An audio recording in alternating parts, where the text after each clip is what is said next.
Go out.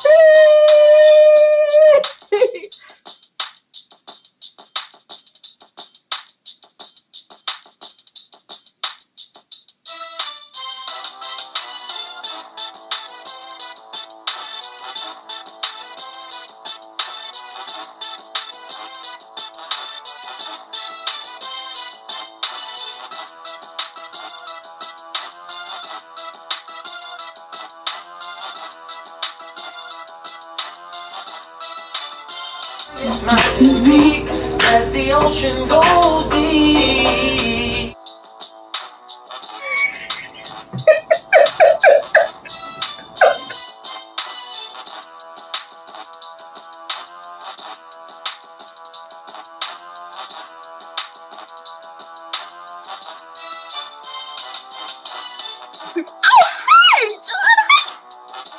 I'm talking about my son's life. And I'm talking about the lives of other black kids.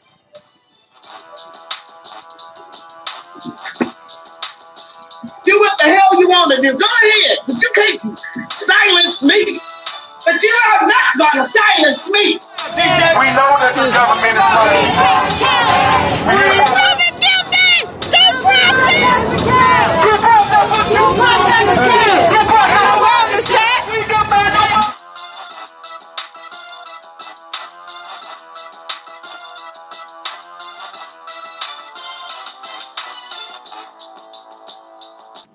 Hey everybody, I'm your host, Texas Black Diamond, and thank you for tuning in to Texas Black Diamond ENT.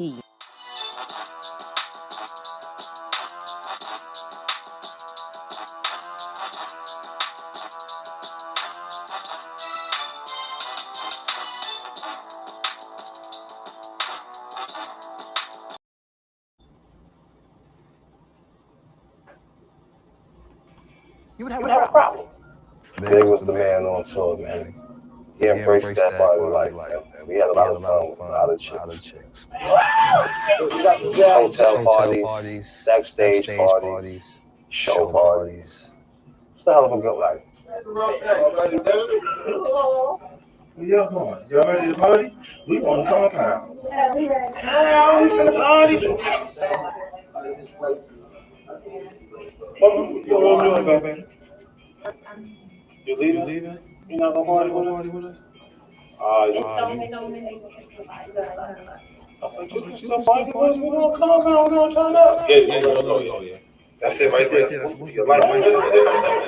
That's supposed to be your life. Come here, if I turn the camera off, you kiss me. Come here, baby. Come here, baby. If I turn the camera off, you kiss me. Come here, baby. Come here, what you doing? No, for real, come here, baby. Why you? Come here. You really gonna leave me? I'm gonna show you what be going on. You gotta watch these. Which one? Damn, 610.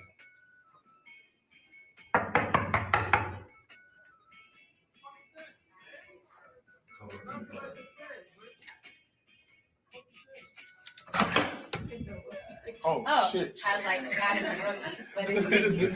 it. Look at that. What's up, mom? I done. Good. Oh, Nick is in here. How they got Nick is in here? What y'all waiting for? Music? Food? Y'all ordering up shit? Go ahead. Fuck that. It ain't your room. It ain't your room. Just go and order it. You hungry? Tell them bring me lobsters and shit, goddamn. So I don't eat that cheap shit. How you doing, bro? Hey, look at that booty all out on the bed. Look. She realized that chopsticks like this. That nigga Trey Songz at Del Frisco's right now. He got like 50 bitches with him. 50 bitches in the motherfucking restaurant. Then you gotta pay the bill. And don't try to have like a cute nigga moment where you like, you don't want to pay the bill now, nigga. Pay the motherfucking bill. You want to be, you Trey Songz, right? See, now y'all know I'm putting you on, right? I'm telling y'all everything, right? Chris got like a whole busload of bitches. This nigga got a whole bus, tour bus full of bitches. And he got Munchie, but Munchie booty look like a chocolate bonbon. I ain't say I ate Munchie booty, but Don't your booty look like a charcoal? Yeah.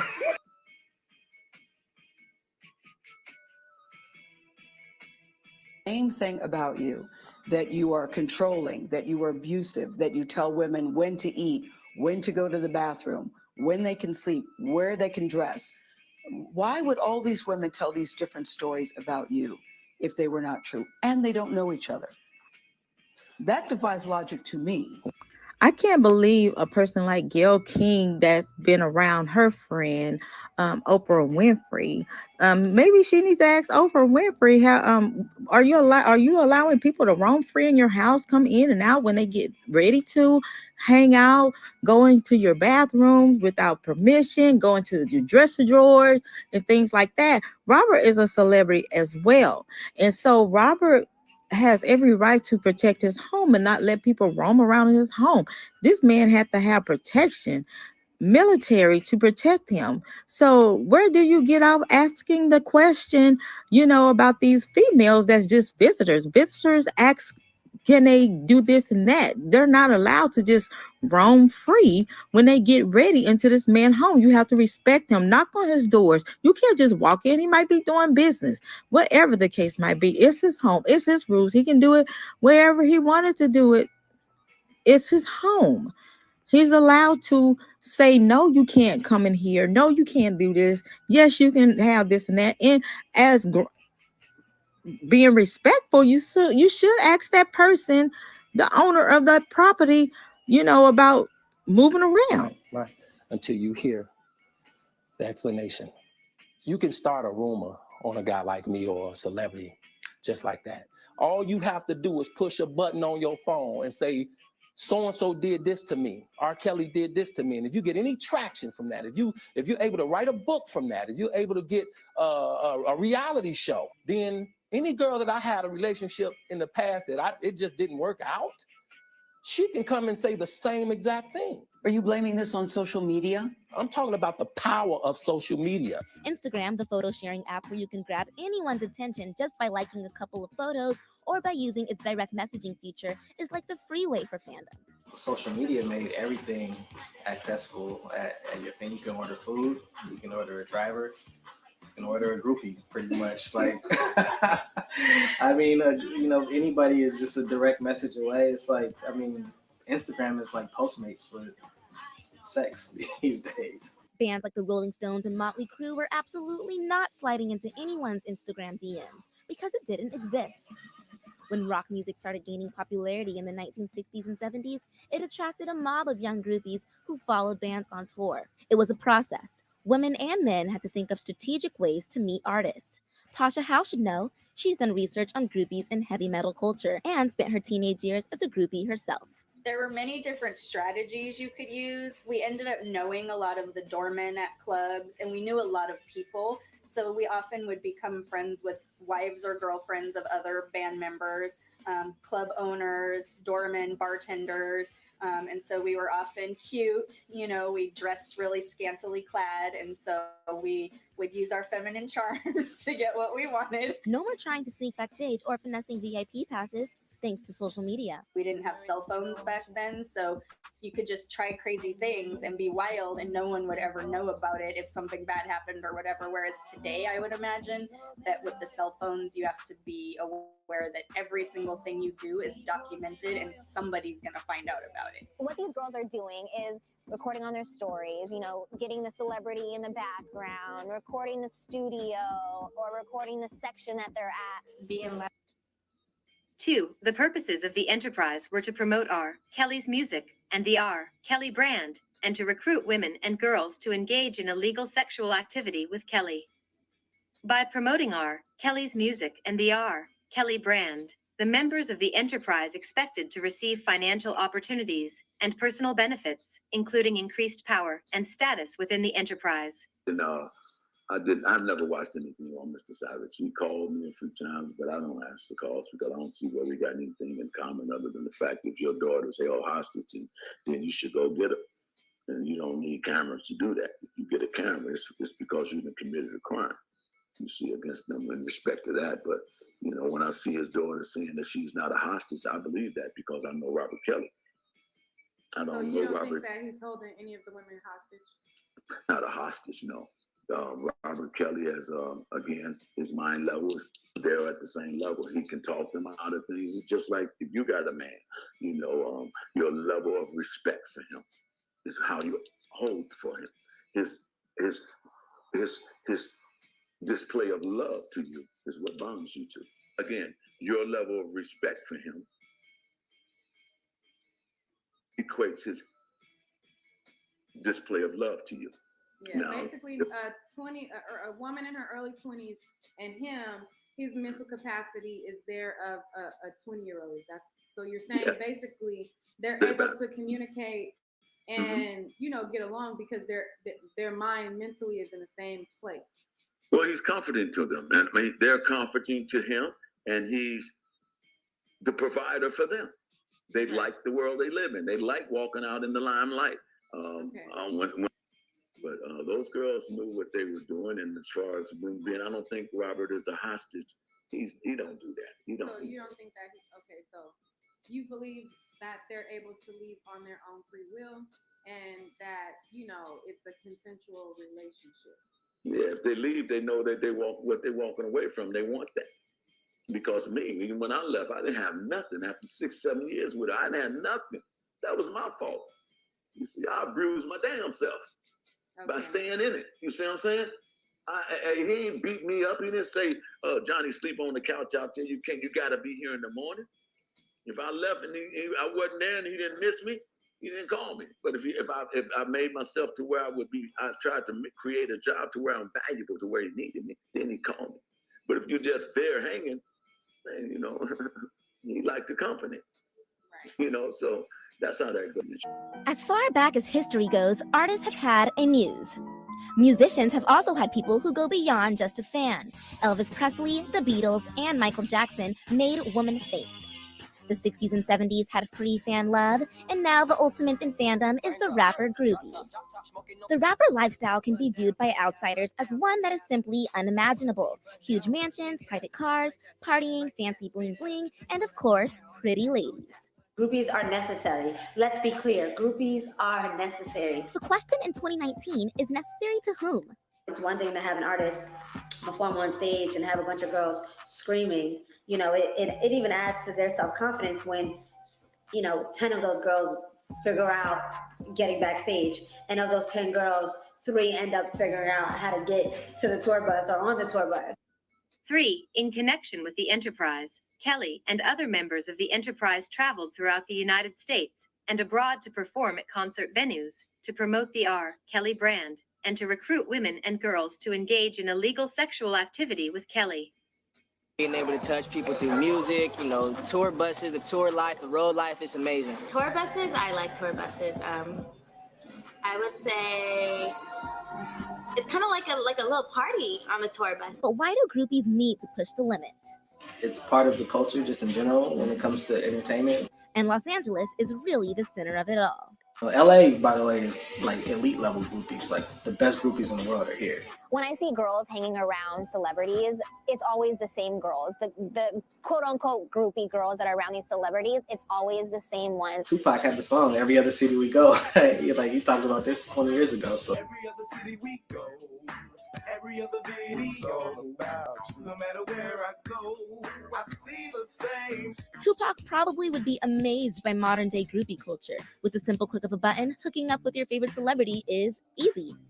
Usually after any event, there's men's and women's, they're gonna chop it up, they're gonna talk. Have y'all ever been to any concerts, any events, VIP passes, backstage passes, after parties? I don't think y'all have. Because when guys and when women and get together, people mingle. And usually they're gonna talk to somebody that catches their eye. I'm pretty sure y'all can tell us a story how you found your husbands, and did y'all meet at a party or a friend's house, a barbecue, backyard party, pool party, vacation. How did y'all meet them? How did they approach y'all? That's the question. Talk to any band member. Talk to any artist. They can tell you the experience of that, DA. But y'all trying to make Robert Sylvester Kelly's brand R. Kelly a Rico? 12 women. And we wasn't looking at little girls. Never. Kelly, you don't believe that to be true. Drea claims that she didn't know about the women, and you're saying that she knew about his lifestyle. When it comes to other people in the docuseries, what is your overall view of it, of the other people in the docuseries? Well, I feel like they're hurt. I feel like they were hurt because I guess they might have got tired, and I don't think that Robert. I think that they got tired of being in what they were in, and they weren't number one as they had hoped to be. So and bitter because they weren't the main chick. Yeah. So, So none of them should have been there if they'd have looked at the fact that the man was married. Okay. So basically what you're saying is they knew that he was married. They knew that there were other women. They agreed to start being in this lifestyle. But once they figured out that they could not be the main chick, they decided to depart. And that's really what this is derived around. Is that what I just want to summarize? I mean, you got to look at, when you're standing on what's real and the truth, man, the man married. What you doing with him? Mm-hmm. Now you're looking for me to find some, to be compassionate about you being hurt when you're violating the vows of a marriage. So I have to stop there and say, hey, okay, I can be compassionate about you because you were young. But you at that time were old enough. Now, if you were being hurt, then your family should have got you. Robert ain't holding you like that. What's real is when you're married, man. And you can't violate that. There should be a law for that. People are saying that the girls are brainwashed, and that's why they're not going to their families, and that's the issue, that he's brainwashing them and he's holding them away from his family, that he's keeping them away from their families. That's kind of what the narrative of Surviving R. Kelly is on the show. They're painting the narrative that the women can't leave, he's holding them. That's kind of what the picture that they're trying to paint. Even though they're saying, I don't think that they. I don't think. I mean, if they couldn't leave, just don't hold hostages here in the United States of America. This is not one of them kind of countries, and then be out there walking the streets every day. You see, they with him. What kind of power does he have? Now we're giving an illiterate person all this power. Right. You see. And now you're saying that, that just says a lot for the medical term. Now we have to relook at the medical terms of things now. You see, this man blows a whistle when people follow. Is that a hypnotic whistle he's blowing?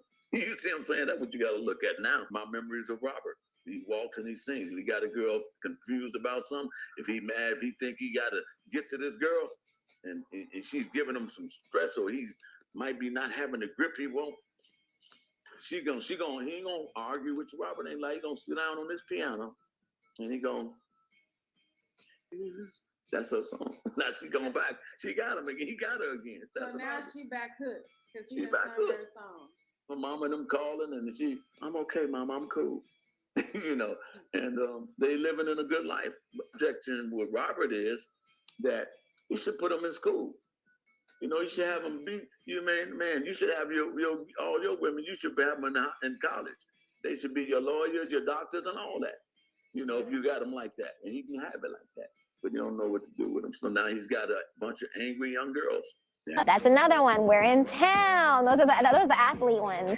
We're in town. We got a game. You want to come? The time he said come to the game, that was just recently, this last game, and he came to my city and he told me I could go to the game, but I wouldn't be able to speak with him. 4. When Kelly attended and performed at concerts and other events, Kelly and/or members of the enterprise on Kelly's behalf invited women and girls backstage and to other events following Kelly's live performances. These women and girls were often offered wristbands that signified that they were authorized to attend an event. There, Kelly relied upon members of the enterprise to ensure that only those authorized to attend were allowed at the event, and to manage the flow of women and girls who were directly interacting with Kelly. So we had a DA speaking about the backstage passes, and he used his employees to authorize the people to come backstage. I think if you just look at your place of business as well, you have to have a certain identification to go into a chamber, to sit in court. You have to have these identifications And so everybody at the concert would love to go backstage, but everybody cannot go backstage. Certain individuals get the armbands. They might be invited. They might even win the armbands. You know, the radio station. You call in and you answer a certain question, or you be the fifth caller to call into the radio station. You win an armband to go to the meet and greet. A lot of artists, even celebrities, they have different ways of meet and greeting with their fans. So these armbands is to identify your ass to go past the point of where you were. Like if you were seated in the crowd and then it's time to go backstage to meet and greet, then you have an armband. You might have entourage want have the promoter to give them armbands, and they might see somebody that they like and they're trying to get with and give them an armband because like the entourage, they love to try to post pictures and say that they're with us artists to try to get clout, to try to get women. So that can be the case too. I know all so well that happens because I used to be a promoter. Also, you're not going to be picking out people in the crowd. Some of these people purchase their meet and greet. They are for sale as well. So to try to put this in this indictment that he is picking people out the crowd. So I guess the entourage knows that these people are a certain age. So I'm gonna look in the crowd. This person looks this age. This person looks that age. That's sounds very stupid to me. I want to show some examples to the DA because when I'm reading this indictment, they're labeling Robert as if he was the only person to ever have women on stages, have people backstage, have backstage passes. And so I want to give them some examples of, some of the groups that, you know, participated in this. And I'm 100% sure 95% of artists, have backstage passes, invite people on stage, interact with the crowd, and that's how you get so many people to come to your concerts because you want to interact with your fans, you want to hype the crowd, you want to make it exciting. And Robert Sylvester Kelly is the king of R&B. He found a way to be creative, for women and for men, and at the end of the day, that's what people want: entertainment. And that's Robert. He is an entertainer. And I don't want to go to a boring concert. I want to be wowed. Okay. I want to see excitement. I want to see all of that. And that's what, Robert Sylvester Kelly actually did. He did great performances. He interacted with the crowd. And Robert is labeled as a sex symbol. And that's the label that was put on him. And so he did that to interact with the crowd. The king of R&B, sex symbol. And he sung about all different type of things. Not only bump and grind, ignition. That's the only thing you guys think about. So y'all must be thinking about a bumping and ground and sticking a key in the ignition. Because those are the songs that you bring up. But he has so many songs like Peace, Heal It, Step in the Name of Love, Backyard Party, all kinds of songs. I Surrender, um, Changes, Trading My Life. Just I can go on and on. But at the end of the day, I want to see entertainment. When I spend my money, I want to see somebody entertained. I don't want to see nobody sitting on on a piano playing and singing to me like John Legend. Ugh. He wants to be the king of R&B. Never, ever, ever will you, because you are not entertaining at all. I will fall asleep at your concert. Okay, so I'm just going to show some few videos you guys, so y'all can see what I'm talking about. These DAs, y'all need to get off of it because y'all are full of it. Because I'm like, are you serious? Backstage passes, armbands to identify. Damn it, you have to identify who is able to come backstage. Okay, we have people making fake passes to get out in the back, VIP passes. We have people sneaking in the back. I'm gonna show you. Let me show you. I'm gonna have to give you guys some examples, DA, because apparently I haven't been to no shows or been around people, that have gone through this and did this and yada yada yada. I love you, Jesus. You know what? You can hit it in the morning, noon. Now, you don't need no money. That cake you don't need no money. You can be at Marcy Project broke. And I'll be that bitch. I'll be down for whatever. You remember these panties? I threw them and hit your face. And you said, what? Yeah. Hey, yo. These mine. I want you. Sexy lips. Oh, my God. Oh. That's what they at now. I'm slipping and I'm falling. Can't get up. I'm slipping and I'm falling.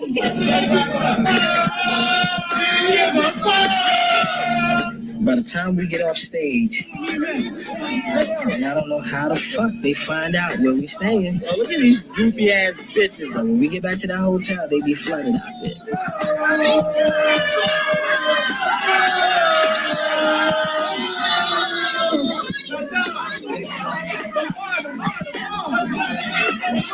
Everybody, let's go!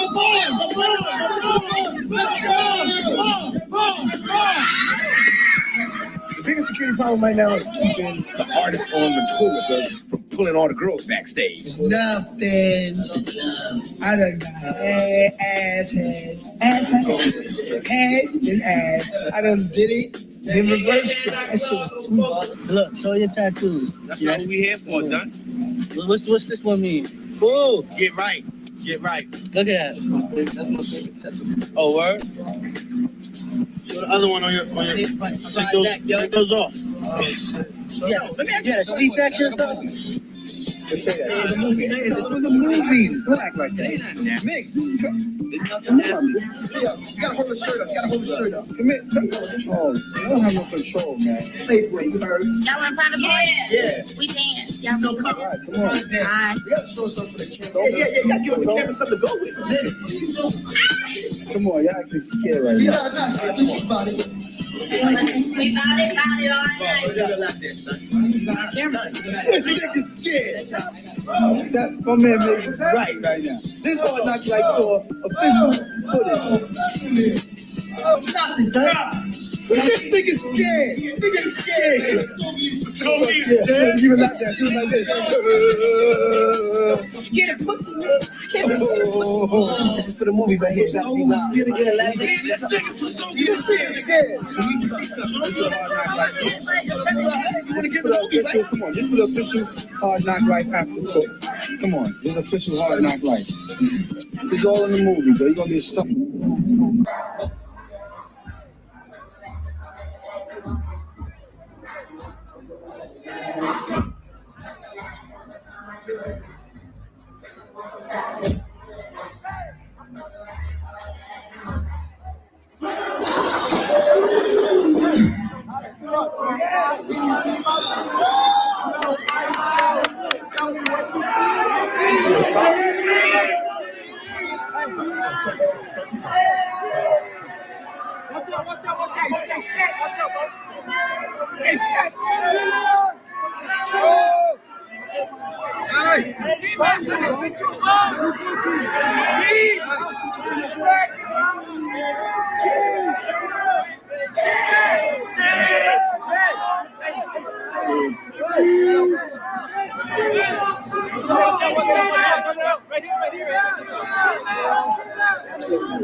Thursday night, Lincoln Park. Young people around, and so are the bouncers. Do they check for IDs? Yes, at every bar I've been to, they've checked. These three young women visit 4 bars on this night. Our hidden cameras show each time the bouncers seem to make sure the person's ID picture matches their face, and the date of birth shows they're at least 21. Yes. In fact, they're all underage, and each has a fake ID. Some have 2 in case one is confiscated. But even this bouncer who takes a good look doesn't catch it. In 12 tries, only 1 is turned away. Minutes later, they're ordering beers and shots. That scene happens every night over and over again. And this is the ticket to get inside. A driver's license that looks so real, even some police officers can't tell it's fake. Unit 5 found at least a dozen websites selling sophisticated IDs. Many of them shipped from places like China and the Philippines. With just a couple of clicks, a photo, and a scanned signature, a group of teenagers can fill out a form, pool their cash, and send off a money order, $100 each, $75 if you buy in bulk. And this is what you get. They get better all the time. Illinois Secretary of State Police Investigator Tyler Dumontel trains bartenders and police officers how to spot fake IDs. And he put me to the test. This is Ohio. Okay, that's fake, I guess. Okay, that one's wrong. That's the real one. So this is fake. I look at this, they both, Ohio is imprinted and a hologram on it. Holograms and barcodes, security measures designed to stop counterfeits. Some even have the official designs that show up under the black lights police use to spot a fake. Still, officers use one test, most of them fail. Even these fancier driver's license, they're still kind of glued together.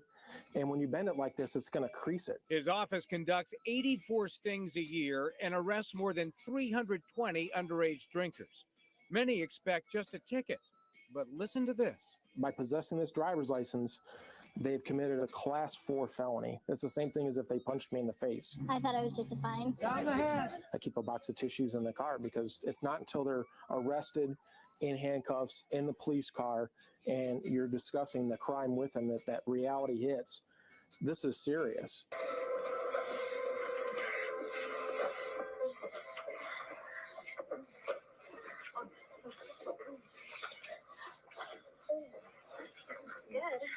It smelled better at 6. It was supposed to be gone. Who said that? I said lock up when you leave. I didn't leave yet. Is this your girlfriend? This is Angel. Angel, this is Mom. Hi. How long have you two been together? A while. Been together for about 4 months now. Oh, wow. Well, I'll make another choice. No, you don't need to. Thank you, Mrs. Walker. I don't have to call her Mrs. Walker. Thank you, Mom. Wow. So what do you do, Angel? I'm still in school. Oh, didn't I tell you that he went to Dartmouth? No, that's amazing. I might take a year off to travel before college. Maybe go to Europe. So you're still in high school, but you were in a bar. I'm 18. You don't look it. Next one. 17. You never said that you were 17. You've been dating for 4 months. You don't know how old she is? Well, you forced me to lie. You make it sound like I can't be in a long-term relationship. I didn't force you to do anything. I just met her tonight, okay, Mom? She was with friends drinking, and I paid the bill. How you? My job has nothing to do with that girl being underage. Young. Younger than she has a right to be. So how old is she, you think? I don't know, Mom. Were you the editor? I'm the art director. I designed the look and the feel of all balls. The magazine. Like if you know, are an athlete or a popular musician and you message a girl, you know, it's a good chance that they're gonna reply. Reply, but then what? Whether artists in the first message or women make the first move, the conversation often leads to invitations to shows, hotel rooms, and many times the studio. Studios are really fun, especially like when you hear a song in the studio that they're making, and you're like, oh, this is cool. And then 5 months later, you hear it on the radio, and you're like, what? Like, I was there when they made that, which is always a super, like, cool feeling. Fake friends, shaking ass, overly drinking, just try to look cool, but really they be looking stupid. And these days, the motives may not be the same or as simple as sex, although artists say they get offers. It definitely goes down in the DMs. I've seen a million crazy different incidents. Everybody wants me to be their boyfriend, their baby daddy, something. You know, it's always some girls that want a piece of Nico. 5. When Kelly identified a woman or girl who he wished to see again, he either gave his contact information to the woman or girl, or obtained her contact information, or relied upon members of the enterprise to do so. Following these events, Kelly communicated with certain of these women and girls by telephone, including through the use of traditional telephone calls, text messages, iMessages, and FaceTime. As part of this communication, Kelly often requested that the women and girls provide him with photographs of themselves. I've definitely seen women repetitively show up at different sessions, not even just the same artist. Yeah, for sure. It's a little ring of, I don't know what to call it, but it's like kind of they're making their rounds. Yeah. I've been in studio sessions in like LA, and there's like 20 girls, like hella girls. Doing what? Literally all just sitting around, like no one's really doing anything. Like some people are mingling, some people are just sitting. The girls kind of look super cute, super bougie. If you're making records and you want to make a record for the club, right? You don't have to go out to the club, you bring the club to the studio. And so if you can have, 20 different women come to the studio to hang out while you're making a record, like, why not? Security always asks like, who are you here for? Security, you have to tell them, and then they'll be like, oh, okay, like prove it, whatever, give them a name, and then they'll ask you questions like, so what team does he play for? Or like, and then they'll tell you to show the text messages between you guys to like confirm that he said to come over. Once we got in front of the house and the security guy was like, are you Marima? I was like, yes. I was so excited. I was like, this is really happening. And then when we got to the gate and he's asking all our phones and stuff, I was like, literally, here, take it. Like, I don't need it. I don't want it. This is going to be a great night. Like, whatever. I don't really trip off me or off them taking my phone, because at the end of the day, I understand why they're doing it, because a lot of people are messy, and so I understand it. My goodness, DA, it sounds like something you and your spouse probably did, when y'all met each other, and then, especially long distance, and you went out of town and you met someone and y'all exchanged numbers, or you had your homegirl to. Hey everyone, welcome to the Texas Black Diamond. I wanted to show some of these clips because I worked hard putting that video together, but I wanted to remind people what the DA put inside of Robert's indictment. And also I want, since Jerhonda Johnson Pace is the past, present, and future of courts and lawsuits, and she will be appearing, I guess, in the she said it her own self, so she will be testifying in the Chicago's trial that's coming up. So I wanted to reminisce, show you guys, all these different things about Jerhonda Johnson Pace, and hopefully that these counselors can get all this stuff together in time to shut Jerhonda Pace lying ass down. Okay, so I need to go in and welcome to the chat, everyone.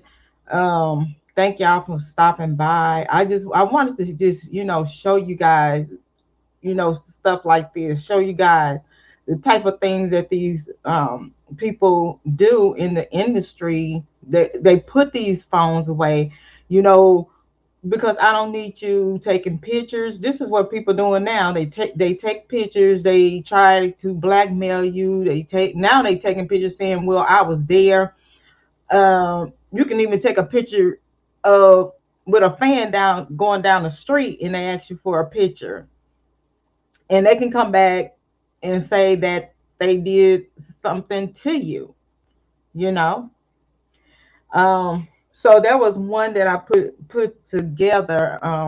So I'm gonna come in and do the other video with Jerhonda Pace that I was working on, and show you guys all these different things that she did.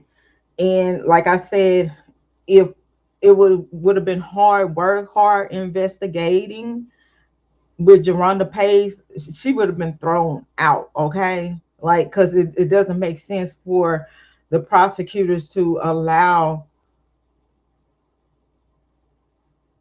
the defense to allow the prosecutors to say that Robert did this fake ID for her. and that wasn't true. So if we had all the evidence of witnesses, it would have helped Robert with Jerhonda Johnson Pace. So at least one person, we're gonna talk about that we know for a fact tells lies, like big ass lies. She jumped over his. I think, matter of fact, you guys remember before Jerhonda did her test a lie. I was telling you guys a lot of stuff that Jerhonda Pace did. And I think someone came into the chat and was like, oh, okay, how you know this? And I'm like, Jerhonda and another person jumped over Robert's gate. And they were down. I think they had a listening party, or they was listening to the upcoming album, and security happened to see them. But my thing is, so Bubba ended up going up there instead of security. So that was my question. And we were talking about this before the transcripts came out, before Robert Sylvester Kelly's supporters that was actually in court to tell you guys what went down, cross-examining when Cannon got her to say, yes, we jumped the gate. Yes, we ran through the gate. Yes, I stalked his property 33 times. I drove through there 33 times. And that's a psycho. And so a lot of people just didn't understand why I kept talking about Bubba, Bubba, Bubba. And I'm like, Bubba, this is a red flag to me, because I was calling around asking questions about Bubba. And I said, y'all think he had anything to do with it? And some said, I think he did. But then it came out in court that she gave Bubba, Jermaine, $4,000. Why? Why you was meeting her at the instead of security? Why I guess, did he see her face when she jumped the gate and he said, I'll take care of this? Did Bubba do that? When Robert hired security to take care of people like Jerhonda Johnson Pace and others that jumped his gate, so why did Jermaine, Bubba, go and confront Jerhonda Johnson Pace? Why, when they were invited, her and Kiana, and when Jerhonda Johnson Pace said she was, communicating friends with Bubba, when they went there and she didn't have her ID, Jerhonda didn't have her ID because she didn't think they were asked for it. That was dumb. The man just beat a case. Kiana had her ID, but Jerhonda didn't have hers. So why did Bubba give them to the driver, the ID? I mean, the phone number, Robert's phone number, when all she has to do was call Bubba, right? She was communicating with Bubba, right? Is this what she was doing? She said she was communicating. She was friends with him. She met him through what was it? What's the name of it? MySpace. Then she went and got a tattoo, her and her friend. So it's an inside job. And so that's why I was trying to prove why they talking about RICOs and saying that these people his people was afraid of him. So we'll give you immunity if you say this and you say that. You're part of an enterprise, and if you don't cooperate with us, you can. It's a possibility you can go to jail.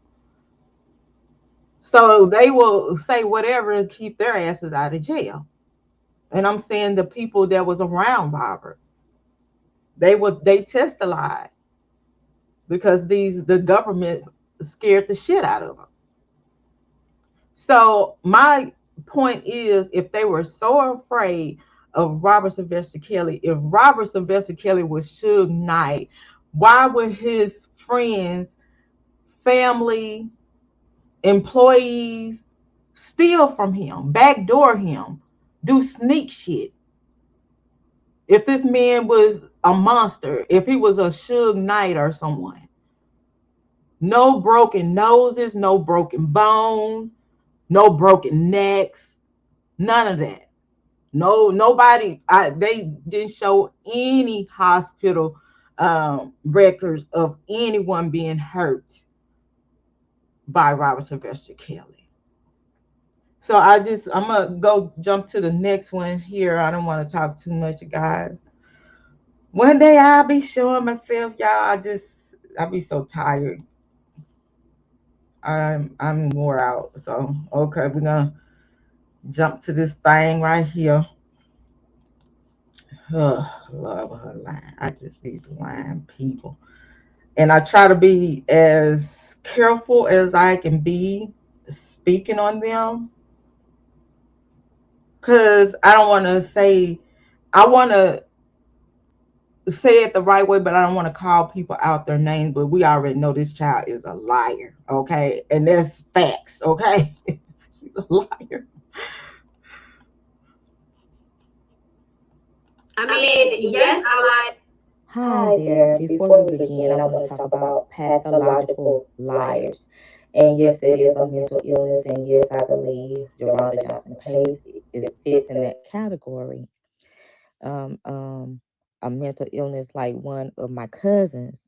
A pathological liar tells lies and stories that fall somewhere between consistent lying and delusional. They sometimes believe their own lies. Jerhonda Pace will dream up a imaginary story into her mind or take another person's event and story. She will bring it to life as her own. Some people with bipolar disorders may lie as a result of racing thoughts and rapid speech, inflated egos, or grandiosity. So yes, I believe that she is um, one of those type of people. You just listen to her as I show these different clips and I try to break down, the situation with her. And you will listen to Jerhonda Gaddis say that she passed a lie detector test. And when a person is a pathological liar and they believe their own lies, it's easy to pass one of those polygraph tests. But back to Jerhonda. Where She does she came to come me in? because she read that first story when she would cut school in Streamwood and attend the trial every day, and met Kelly and began a sexual relationship shortly after he was acquitted and got off. He was facing 15 years in prison, Phil, and he picked up this teenager after the trial ended. And here she is during those pictures we were seeing were of her when she was At the trial, At the trial. by your daughter-in-law. Just a coincidence. Just a right? coincidence. She was one of countless journalists, dozens of journalists who met this young woman. They were supposed to be carding at the door of the trial, the Cook County Sheriff's officers. She was 15.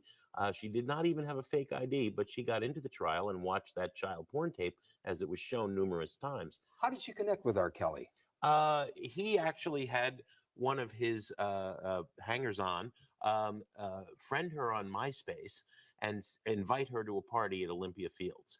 She was at a party at Olympia Fields when the sexual relationship began. She brought a 17-year-old friend from Country Club Hills there, who is still part of his cult today.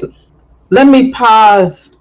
Let me jump in here right quick. Let me jump in real quick. So we have, if for people that's new here and really, trying to figure out who is this person. This is Jim Daragatis. He was a music critic, and he is an obsessed fan, I would say, of Robert Sylvester Kelly. Robert Sylvester Kelly turned this man down for a job, and he has been after Robert Sylvester Kelly for decades. Okay, I call him Jim Daragreasy. And every opportunity Jim Daragreasy can get to jump in somebody's inner circle to help bring Robert Sylvester Kelly down, this is the man. This is the white man that formed, that was the damn gorilla. I say the gorilla glue to sticking these charges And that's what I'm saying. That's why I make damn. That's why I stopped. That's why I stopped and I said, hold up, let me, because he put it backwards. And Jerhonda Johnson Pace said herself, she found him on Facebook because he was a tattoo artist, but she saw, y'all already know Bubba. Bubba got pictures, videos of Robert Sylvester Kelly. He want everybody to know that he know Robert Sylvester Kelly. And I call Bull S on him because even though he got me blocked, I don't care because I still can get info. So I go and look at his little deal, and I'm looking at it like, hey, you can go and come on here and tell my happy birthday to my brother. I care about you and shit like that. But you didn't care about your brother enough to jump on that witness stand because you didn't want something to come out on your ass, okay? He didn't jump on that witness stand unless he gonna be on that witness stand in Chicago. We shall see. I'm waiting to see who gonna be on that stand to test a lie, okay? So I'm like, if you care about your brother, why you wasn't there to debunk the bull crap of Jerhonda Johnson Pace? Because why you wasn't there? You could have you could have drilled it in the counselor's head. Look, I have the information. I don't care what these people say about me. I need to be here for my brother because he was there for me. Okay? Jermaine, Bubba, the only thing he's thinking about is his tattoo shop and his reputation like the rest of them. And a lot of people, it's like, well, a lot of people just don't want to mess up their reputation because, if you speak for Robert, you're going to go down. But yesterday, I wanted to try to show you guys the difference between white and black people. And I'm sorry. I'm just sorry. I say the difference between some whites and some blacks. Let me say that. I ain't gonna say all, because we're not afraid to show our faces. His fans has taken so much from people, and a lot of people lost a lot behind fighting for Robert Sylvester Kelly, and they don't even know Robert Sylvester Kelly personally. But what's his name? Johnny Depp. Dip, is it Johnny Depp? Johnny Depp, whatever. Amber. Them white women is for that man. Even the guy from Court TV, he was speaking up for him. Which one was the aggressor? And this woman was pushing this man buttons. So shouldn't it be a law? Nobody's saying anything about, oh, she's recording this man. That's not right. She's recording, but then Robert recording is a problem.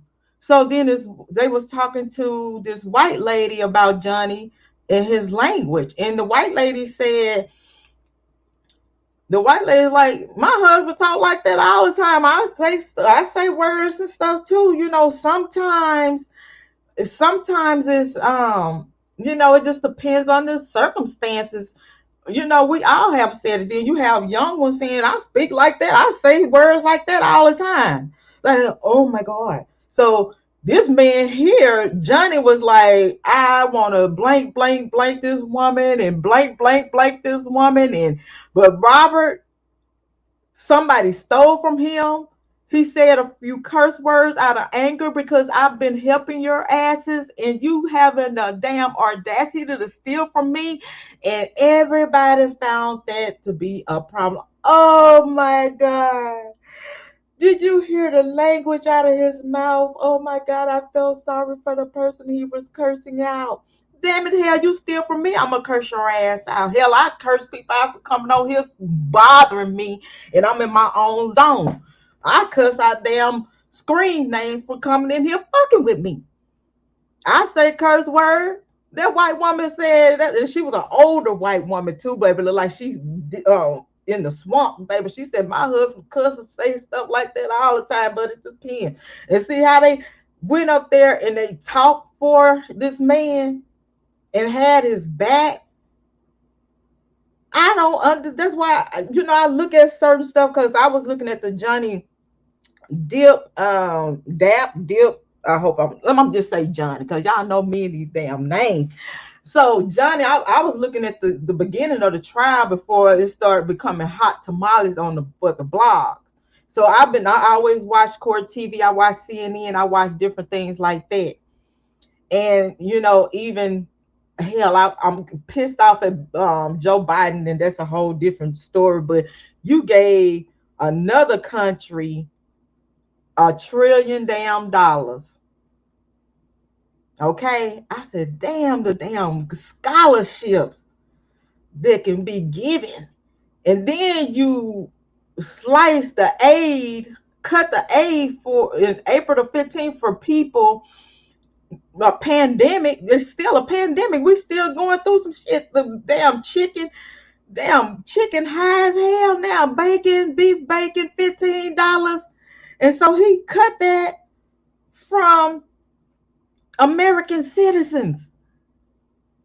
I feel some kind of way. I said, I'm not trying to sound selfish, but that's some effed up stuff. In taxes, property taxes for Texas has gone up 50%, y'all. The gas prices has gone up, and this man, so the hell with Biden.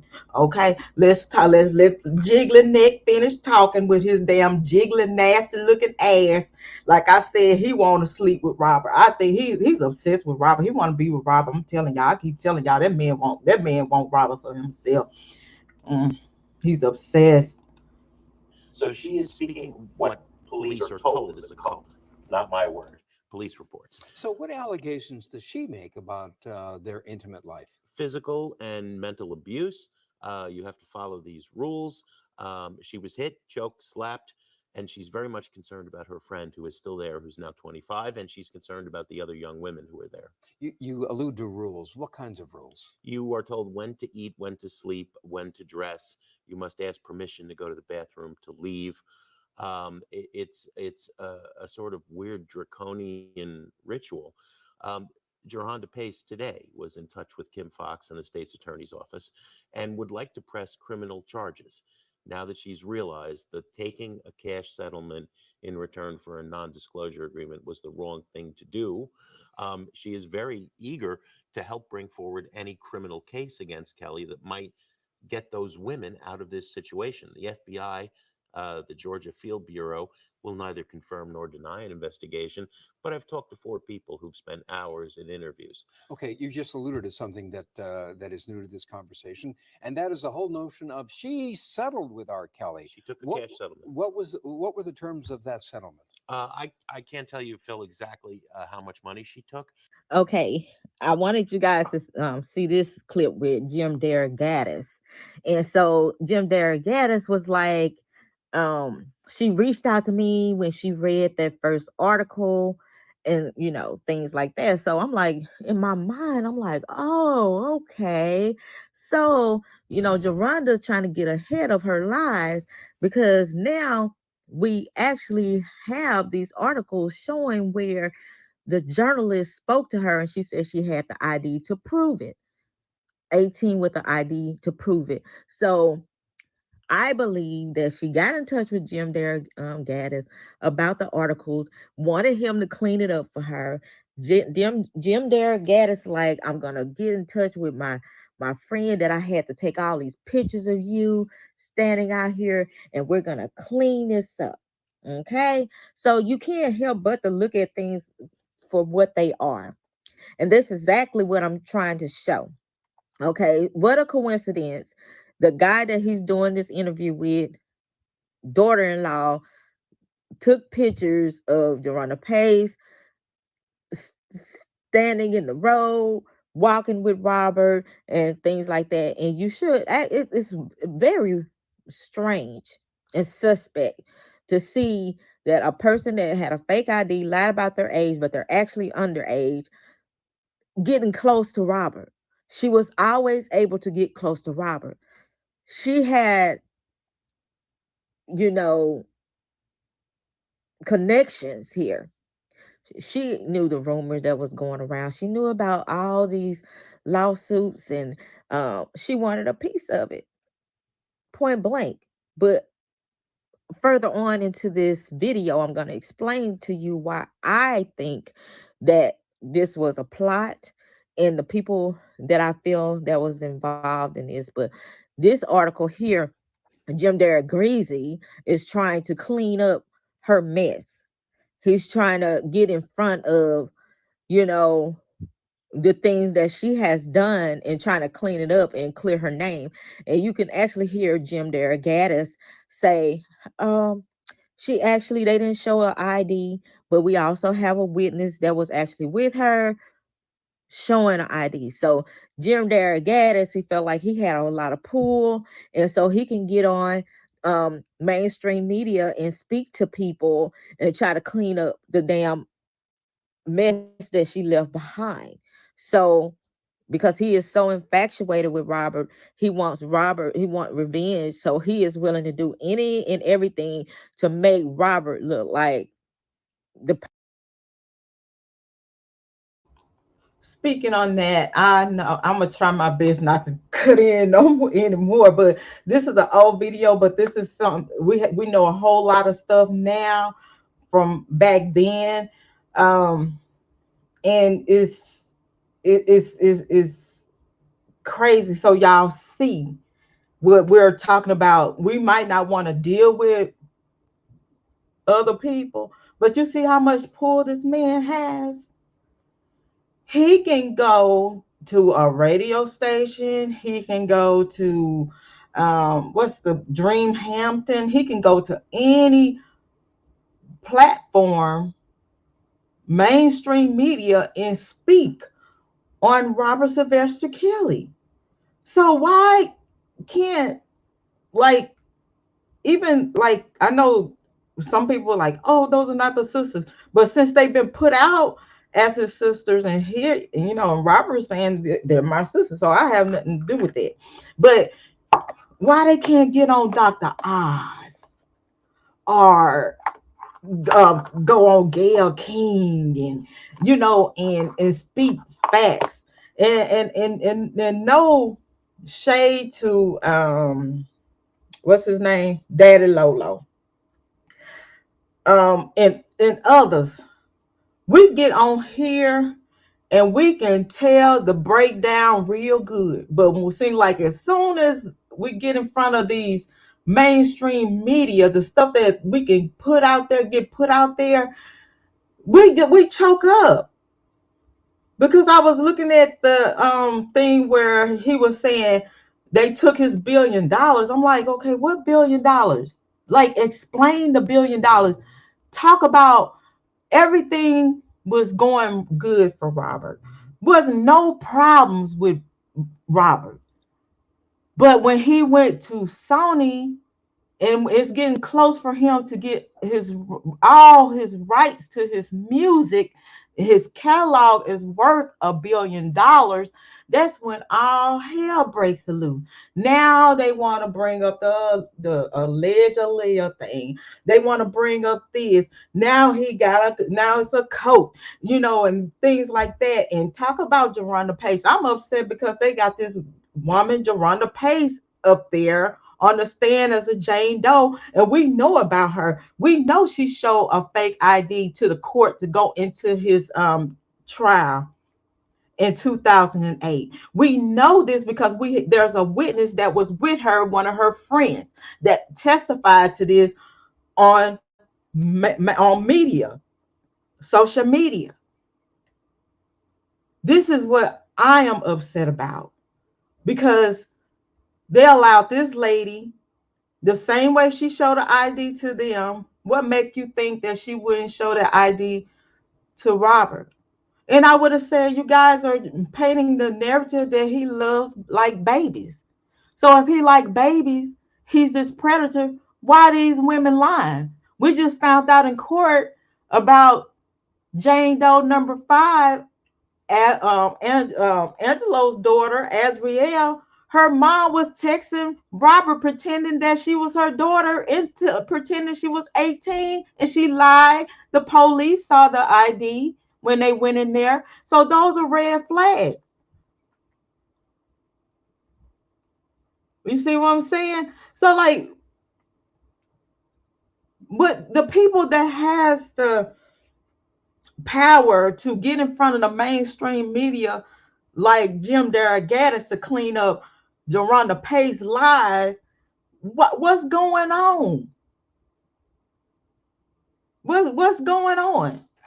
Just like I see a lot of people here on YouTube, they going hard. They fighting everybody.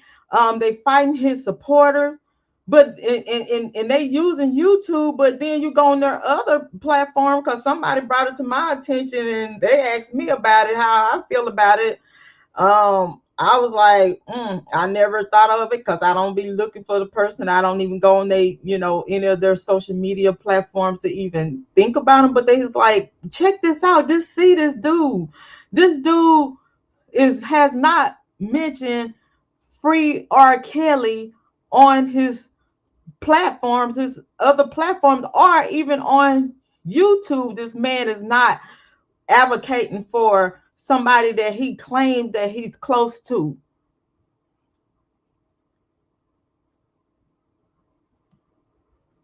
And so that's what I'm looking at. And then it was a couple of more that I said, okay, y'all got the facts. Why y'all choking up? Because I would have been all in there. I would have been like, let me play this for you. I would have had, matter of fact, I would have, that speaker, and all of them people, soon when they started going live, I would have played what Timothy Savage said. And I've been like, the journalist, dear journalist, this is Timothy Savage. I want y'all to hear what he had to say about one of the Jane Does that was up there.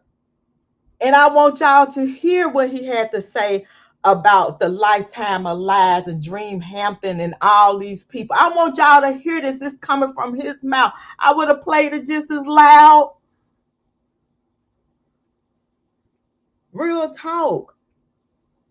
I know I can't right now due to my health, and I haven't worked since I ended up, catching this COVID and getting sick behind the COVID. But I'm hoping that the people in Chicago really, really show up for Robert in a classy way. Try to get these people to see, even though we don't know everything about what's gonna come up in this trial, but we do know about Jerhonda Pace. We do know about Lisa Van Allen. This is stuff we know, and we gotta bring awareness to these people, because I feel like, the people that's close there and can afford it to go to Chicago and put that information out there.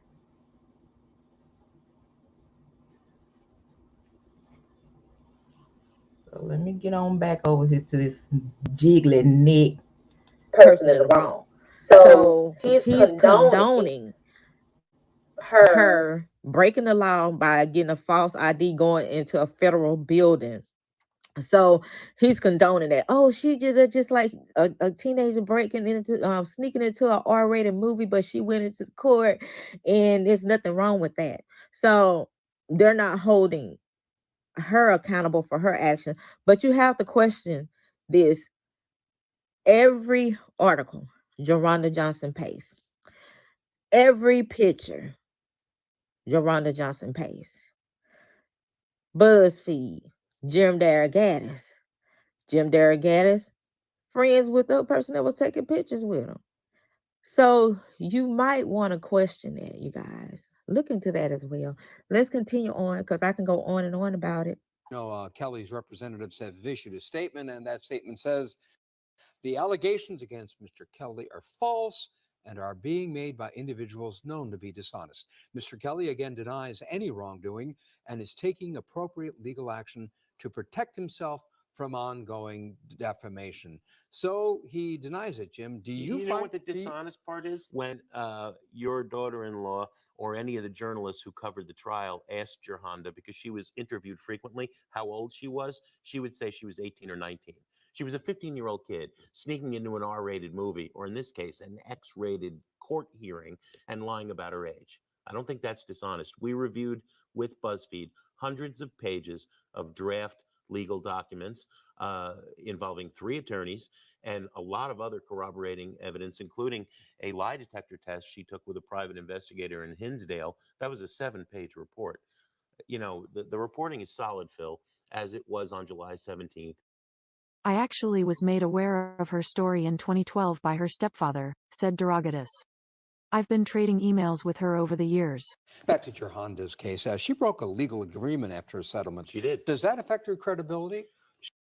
If the attorneys do a little digging, they can find that Jerhonda Johnson Pace also has a misdemeanor for, false identification when she tried to present false illegal driver license to them. So if they do their homework and they do a little digging and they look off into her, records, they can find that she has misdemeanor on those identification fraud. That's what it states on one of her criminal records. It's a misdemeanor for identification fraud. So yes, I lied about my age. Many people has lied about their age. So that's absolutely nothing new. Whether you're lying about your age to get with someone older or just to appear cool or, seem like something you're not. A lot of people do it. So it wasn't, something that was not normal. Well, actually it is abnormal. You shouldn't be lying about your age. But, for a teenager to lie about her age, that's not abnormal. Did she have a ID card that you ever saw that said her age or anything? Yeah. What did her ID say? She was 18 when I met her. So, but she said she was 16, but her ID said she was 18. Uh-huh. Oh, okay. Like, because for the trial, you had to be 18 to get in. Yeah, that makes sense. And did both of y'all go in? Yeah, we were both sitting in the courtroom. By 6:45, the sex chat crowd had gone home. Only Jerhonda Johnson and her best friend for the trial, Kiana Jones, remained in the courtroom, slumped against each other for support. All they ever got from Kelly was a smile and a curt nod. Those were real fans. Recess, Kelly walked out to the bathroom with his bodyguards. Girls in the hallway screeched and waved. Ladies, into the elevator, a deputy ordered. Jerhonda Johnson left the courtroom shaking her head. It ain't him on that tape, she said. Another girl stared daggers at Johnson's spectator badge. Ooh, I'll beat her up and take her pass, she vowed. Every day, 2 young women waited for R. Kelly. They waited in the morning outside the courthouse to see him make his entrance. They then went and got the equivalent of a backstage pass, so they could be spectators inside the courtroom, in the back rows allotted for the public.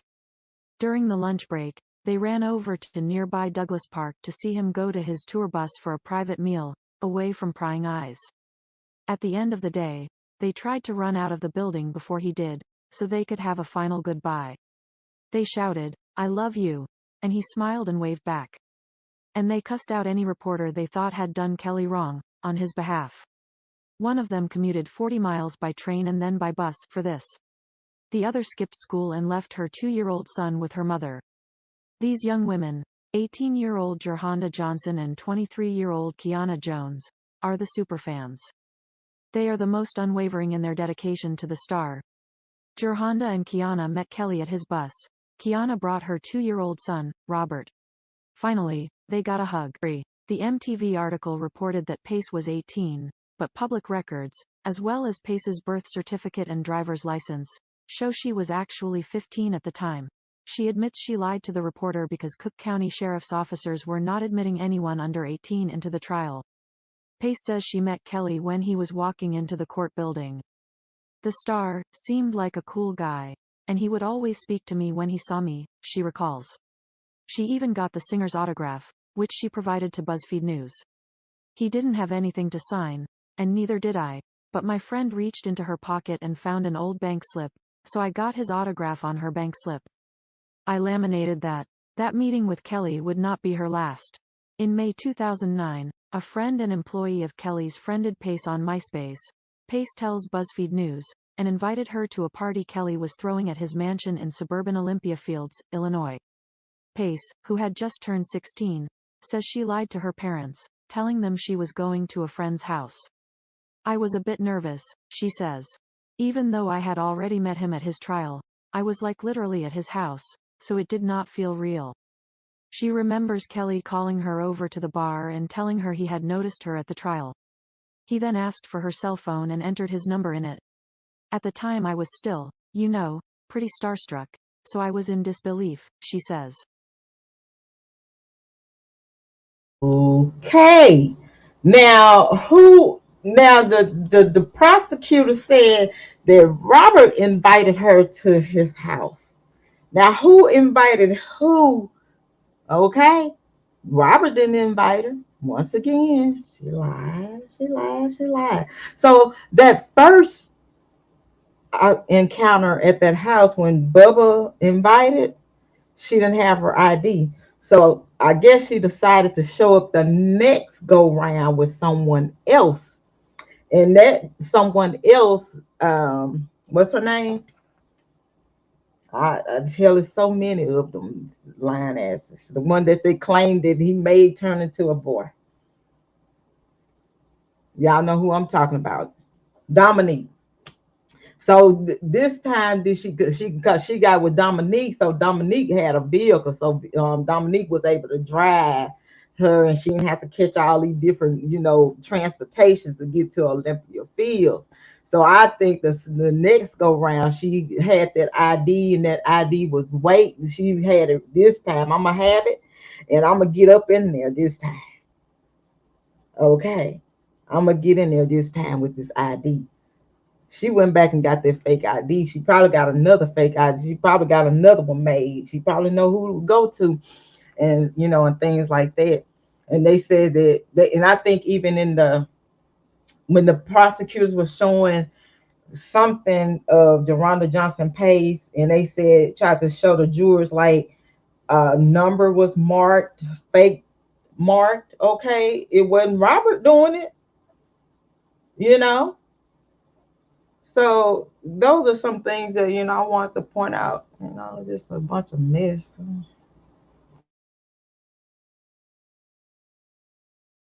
Pace says she did not tell Kelly she was underage, and would later tell private investigators she claimed to be 19 years old at the time. The age of consent in Illinois is 17. I wanted to show you the clips and let you listen to the articles for 2008 when you had the journalists inside of the courtroom, outside of the courtroom, documenting every detail of this high profile case.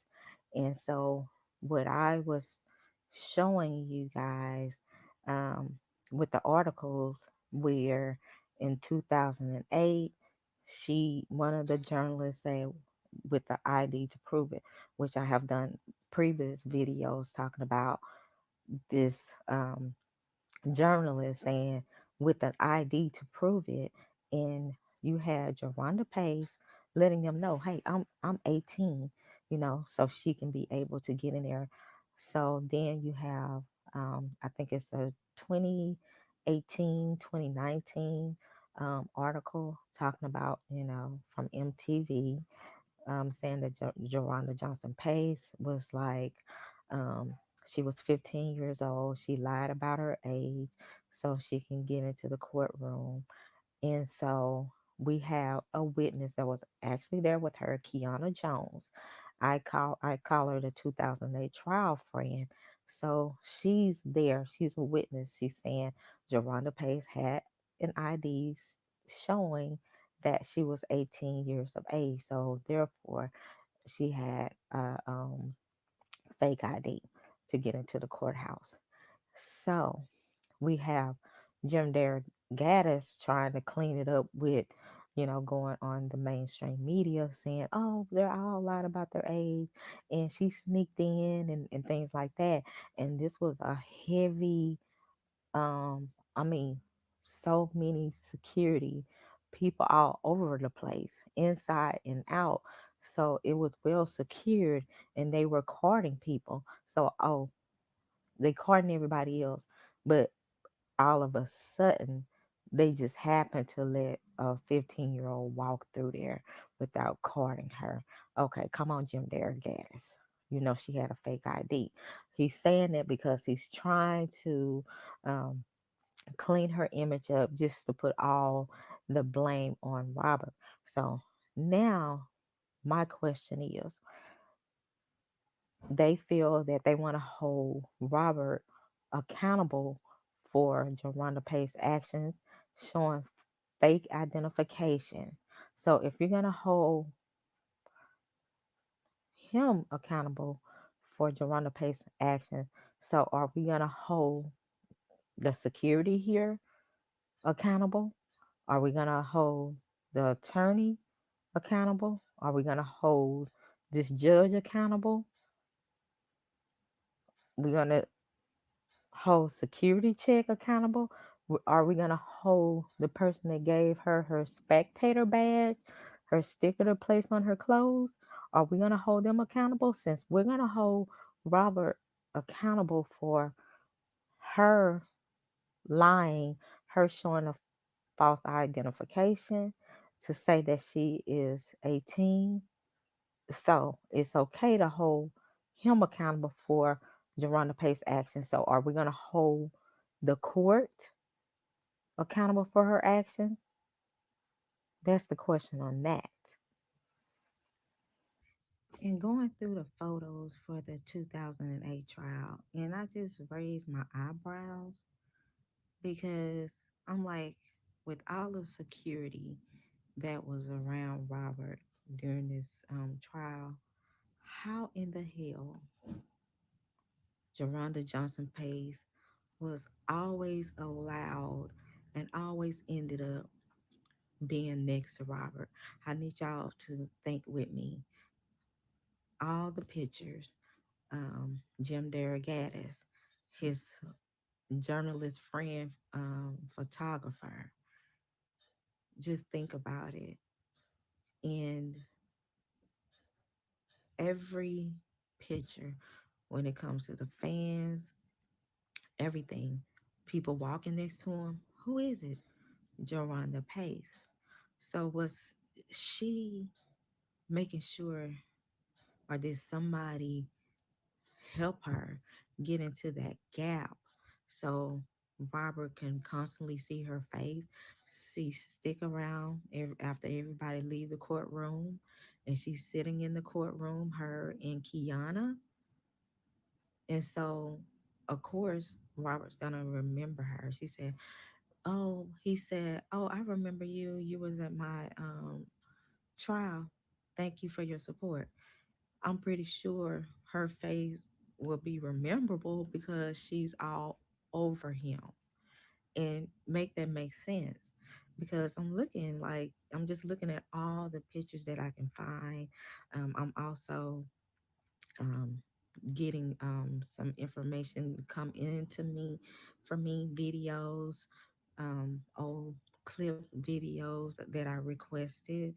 And I'm going to be looking real hard because I didn't see anyone get close to him but the people that were supporting him, like his family and friends. And that started thinning out during the trial. So you guys put on your thinking caps on that as well. Him, and there was a settlement, and yes, he was paying me. So yeah, if I was lying about anything, there would not be a case. It's with Daryl McDavid name on it. I have checks with JEG team, like some type of JEG team on it. Right. I know. Oh, that's funny that she would say that. Daryl McDavis. Remember Susan Logan was her attorney, right? Daryl McDavis, Susan Logan. And so, like I said, um, doing the research and just looking into everything and speaking to different people. There was, in the circle, Robert has love for basketball, love for music, and he trusted Durham McDavis to do, you know, what he was hired to do. And let's remember that he was hired by Barry Hankerson, okay, not Robert. So, like I said, Durham McDavis plus Barry Hankerson were both, sneaky snakes. So Durham McDavis had to do his little part, let's just say allegedly here, to remove the other snake. Like two snakes can be together to try to, go for the prey. And so, Robert, entrusted a lot of people to handle their obligations, what they were hired to do for him. So let's say, and I'm looking at it for what it is. We already know Robert's situation with the problem. So we can have Darren McDavis come in. Hey, we need you to sign this here. This is something for a tour, or this is something for this, and this is something for that. And so, my question is,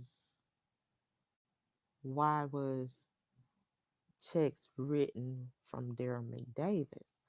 And so, that's another question, And like I said, a lot of people has actually taken Robert's money to bring him down. They're bringing Robert down and tearing him apart with his own money. And so Robert is in the studio. He's playing basketball. He have a little social life, he does. But Okay, y'all. Because we're look like I'm going over an hour. I know this is a long video. With her is a lot of information, and so I want to like come back on that and do uh another part on it. The criminal lives can be exposed, then he can continue. And see, a lot of people also is not understanding. Okay, what did I leave off? Okay, Susan Logan. So I'm gonna try to do that.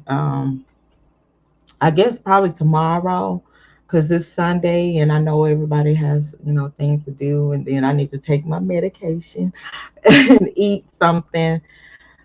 Beautiful people, I have to depart, trying to listen. Okay, thank you for coming and stopping by, and everyone else. I know it's because I want to try to keep it short, but a lot of people was upset.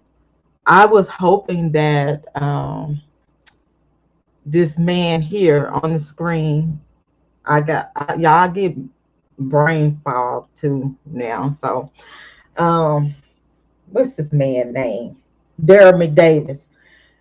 I was hoping that he went on with his trial, because a lot of people just didn't understand when he, showed the court that he didn't pay me to bribe anyone.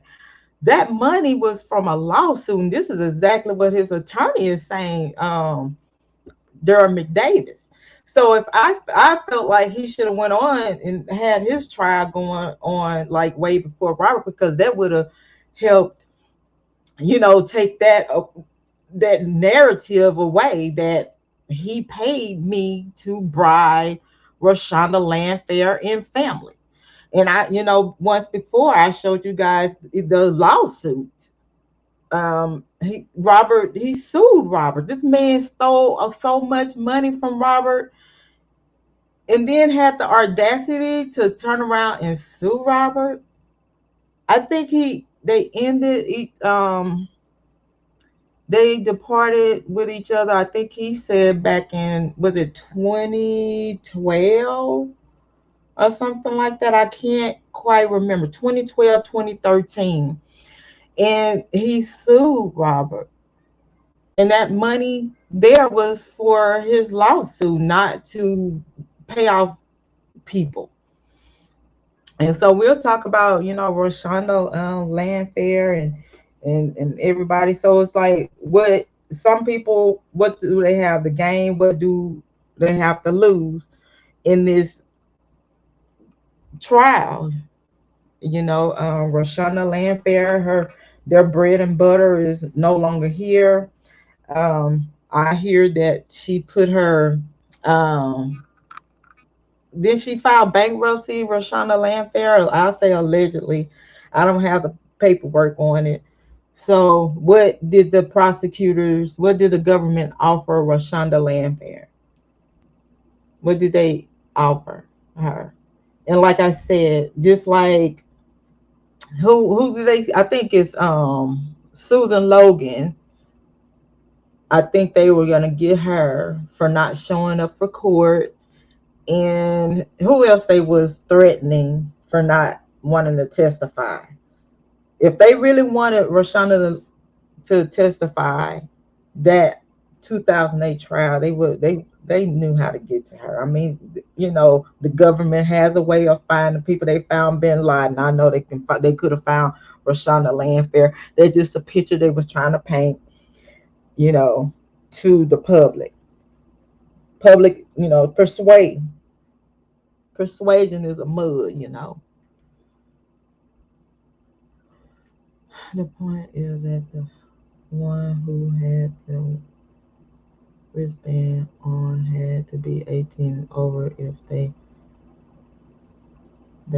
in the crowd and get picked was a legal age. So if they weren't, how would he know they were underage? Okay, I'll say this about, I mean, like as a promoter, like the shows and stuff that we did, and I used to host a lot of shows, baby. And I tell you this right here because we had alcohol being served too. And any building that's serving alcohol, like a concession stand that's serving alcohol, they have to card you and put those bands on there. They have bands that saying that you're 18 and different things like that. And a lot of people was arrested when they leave a certain venue, and you have somebody, let me buy that armband off you, and if they have one that's saying I'm 18 and up, and they take it off to give to someone, they can be arrested for that. But when I was a promoter and we had shows, I had security, we hired officers, we paid officers, the city to come out, um, and they had to card everybody. They had to card everybody. In matter of fact, because like even if I'm giving away, drinks, we wasn't selling them like some, and we'll have parties like after parties, and we give away drinks. So they had to be actually 21 to come into that. But like the shows, it was 18 because of the language of the artist. Like when I had, E-Rock and them, they had a song Pussy Weed and Alcohol and stuff like that. And then you had a lot of, artists that had this language and stuff. So my shows was always 18. You had to be 18 to get up in that joker, and in all the venues that I went to, you had to be a certain age to get in. So like I'm not, I really, I'm only speaking from my experience as far as the age groups and stuff. 18 most definitely, but when like parties, 21. Some clubs you can be 18 to get in, but you cannot drink. They have a you have to put on two different bands, armbands, and it's showing that you're not 21. And also the bartender has to card everybody, even if you have a card, I mean a bandstand 21, they had to card regardless. because you can get sued. You know what I'm saying? Like you can get sued now. It's like so much with liquor license clubs, and clubs don't want to be liable for, somebody, coming in and they're underage and get drunk and something happen, it can all fall back on them. So you make those announcements, hey, you come backstage 18, and up. As far as the VIP passes, you don't know really if they're legal age, because they can beg their parents, please, mommy, please, can you give me, I want a VIP. I want to be in the front row. I have to go see this artist. And their parents get it for them. So, like in that case, the parents is reliable. Like, okay, you bought this, you purchased this VIP, for them, and things like that. So it's up to not the artist, but it's up to the promoters, it's up to security, it's up to all these people to make sure that whomever it is legal to go backstage. Just like Robert, he demands you to be 18 and over to come backstage. So if you're going through the stairway, that security is responsible for letting that person come backstage, not Robert. Robert is the performer, okay? He's the entertainer. That's not his job.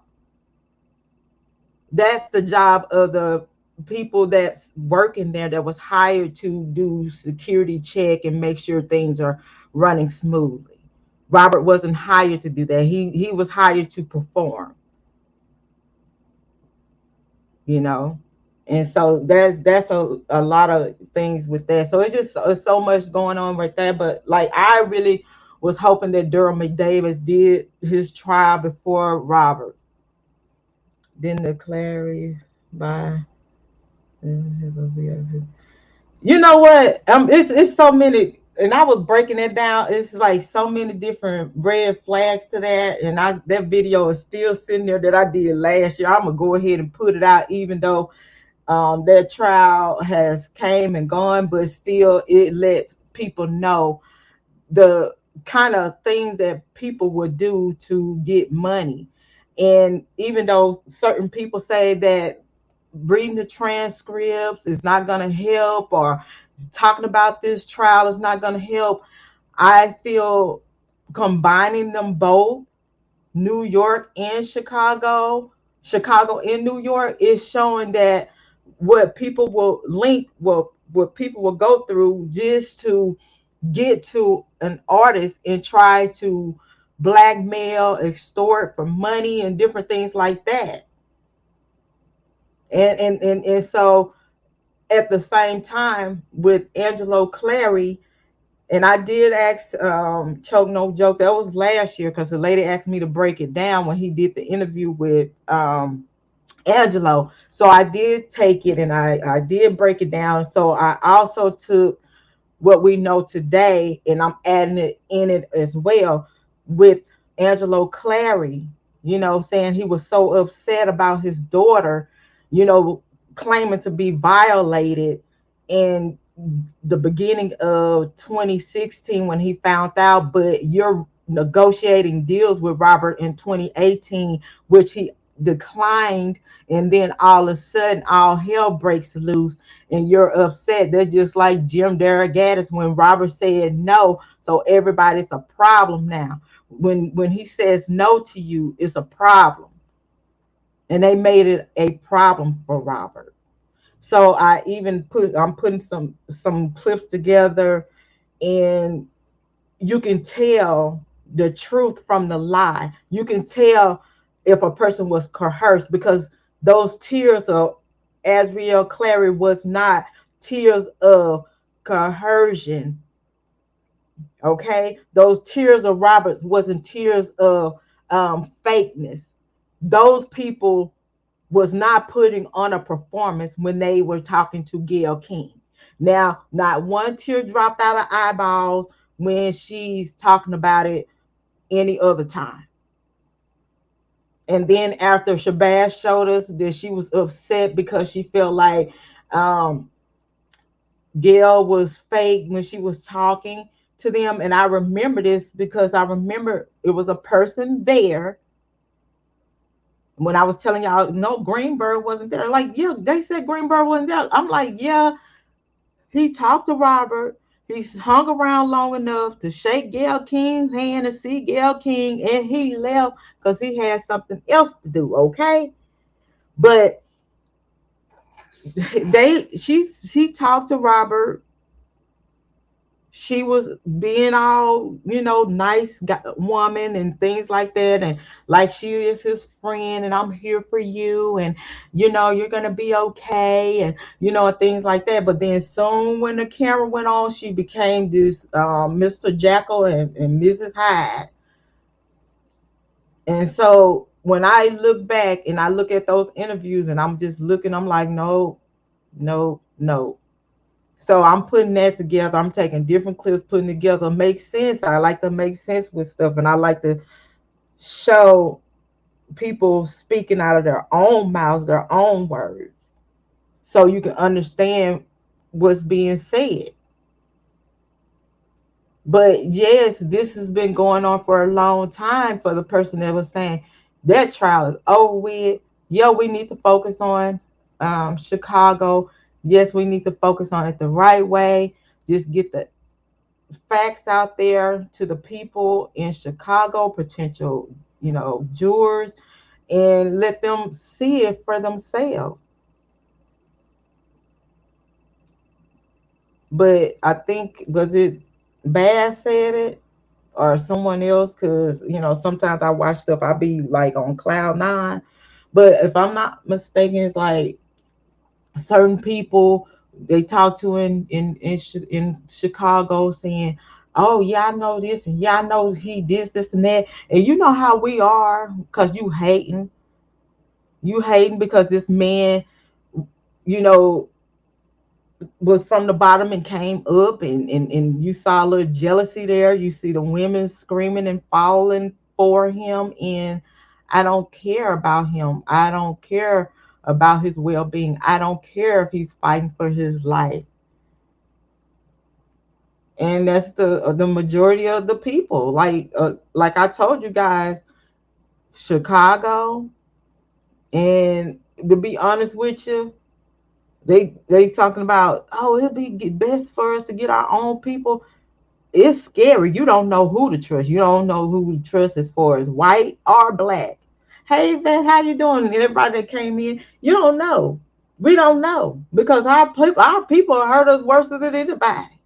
They'll get up there and be like, yeah, he did it because I heard you, my friend Sarah from over there on the north side of town told me that why Yonder told her that why Bet told her that this person told them, and then this person here told them that they was dating him. No evidence. They just speaking on gossip and hearsay.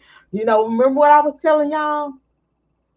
It's that rumor around the city of Chicago. Oh, rumor has it that anybody can sue Robert. All you have to do is go to Susan Logan. All you have to do is go to Susan Logan. Get close to one of his friends. Matter of fact, take a picture. Just get close to him some kind of way. And matter of fact, you ain't even got to you ain't got to go to him. Just go to Susan Logan. And she gonna get with McDavid. That's the rumor. Then you have the rumor. Yeah, such and such told me that she was sleeping with him when she was 3 years old, or 5 and 12 and 15. And then you sitting around gossiping, and then you got all this circling going around. Oh yeah, this 2018 trial told it all. Oh, the Leah marriage, yeah, he married her. Okay. And it proved that he screwed her. Because all that is hearsay.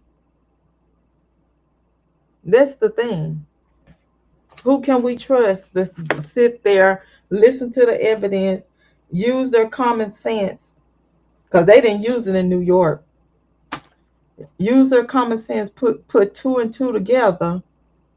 Like, wait a minute, this heifer here just had a fake damn ID. She came in court, and this man just was fighting a trial in 2008. So, what made me believe that she went to this man and told this man that she was 16 years old? No, I feel like she told him once she showed a fake ID to get in this man's house. And this is what I call blackmail. And this is the same thing allegedly Faith Rogers' attorney tried to do. You as just think about it. Just open your mind. And I'm gonna paint a story. And this is what these attorneys supposed to do. You go in and you paint a story for the jurors to picture this. Just open your mind. We have Jerhonda Johnson Pace skipping school. She showed her ID to get into the court. You have to be 18 to get into this court hearing because there's going to be sexual things shown and talked about in this trial. So she made sure she showed her face to Robert every court date. And I just don't, I'm telling y'all, this is just a red flag to me. I don't understand it. She made sure she was the last one to leave because Robert will wait until everybody leaves before him and his crew walks out. So Jerhonda Johnson Pace will keep her ass in that courtroom, and the security have to tell them get y'all ass on the elevator. Cause see, now there's some people up in the, now y'all about to fight and scrap up in here, you know. But she's slumped over, making sure that Robert sees her. She bogarts her way in front of him like somebody else, you know, jumps in front. But as a celebrity, I know Robert loves his fans and want to interact with his fans and be close to his fans. He didn't have the right people around him. Robert didn't. You know why? They didn't give a shit. They were too busy scheming and scamming. They wanted to keep Robert disabled and vulnerable to anyone because these are lawsuits. It's a quick lawsuit. Look how many of the people that sued him. You see, what's her name? London on the Track mama had the artist that she had brought around him to sue him. Everything is how easy in that's the rumor in Chicago, right? How easy it is to sue Robert, and Robert don't even have to know you. One person tried to prove that Robert will fight a case. He was trying to, prove this. Now Robert, if he finds out about it, he'll fight a case. Daryl McDavis is the type person. Oh, we ain't got these kind of. We don't need these kind of problem. We don't need this and need that. Get these. I'm gonna work with Susan Logan and get my 1/3, and you get your 1/3, and they probably getting more than 1/3 from these people like Heather Williams and stuff. Cause from what I hear, when she got her lawsuit, Heather Williams, she's sitting on the porch, and everybody and their mama there. She buy two car vehicles, and the money is gone. They're just like Jerhonda Johnson Pace. And I keep telling you, dirty money don't grow and harvest in rotten soil.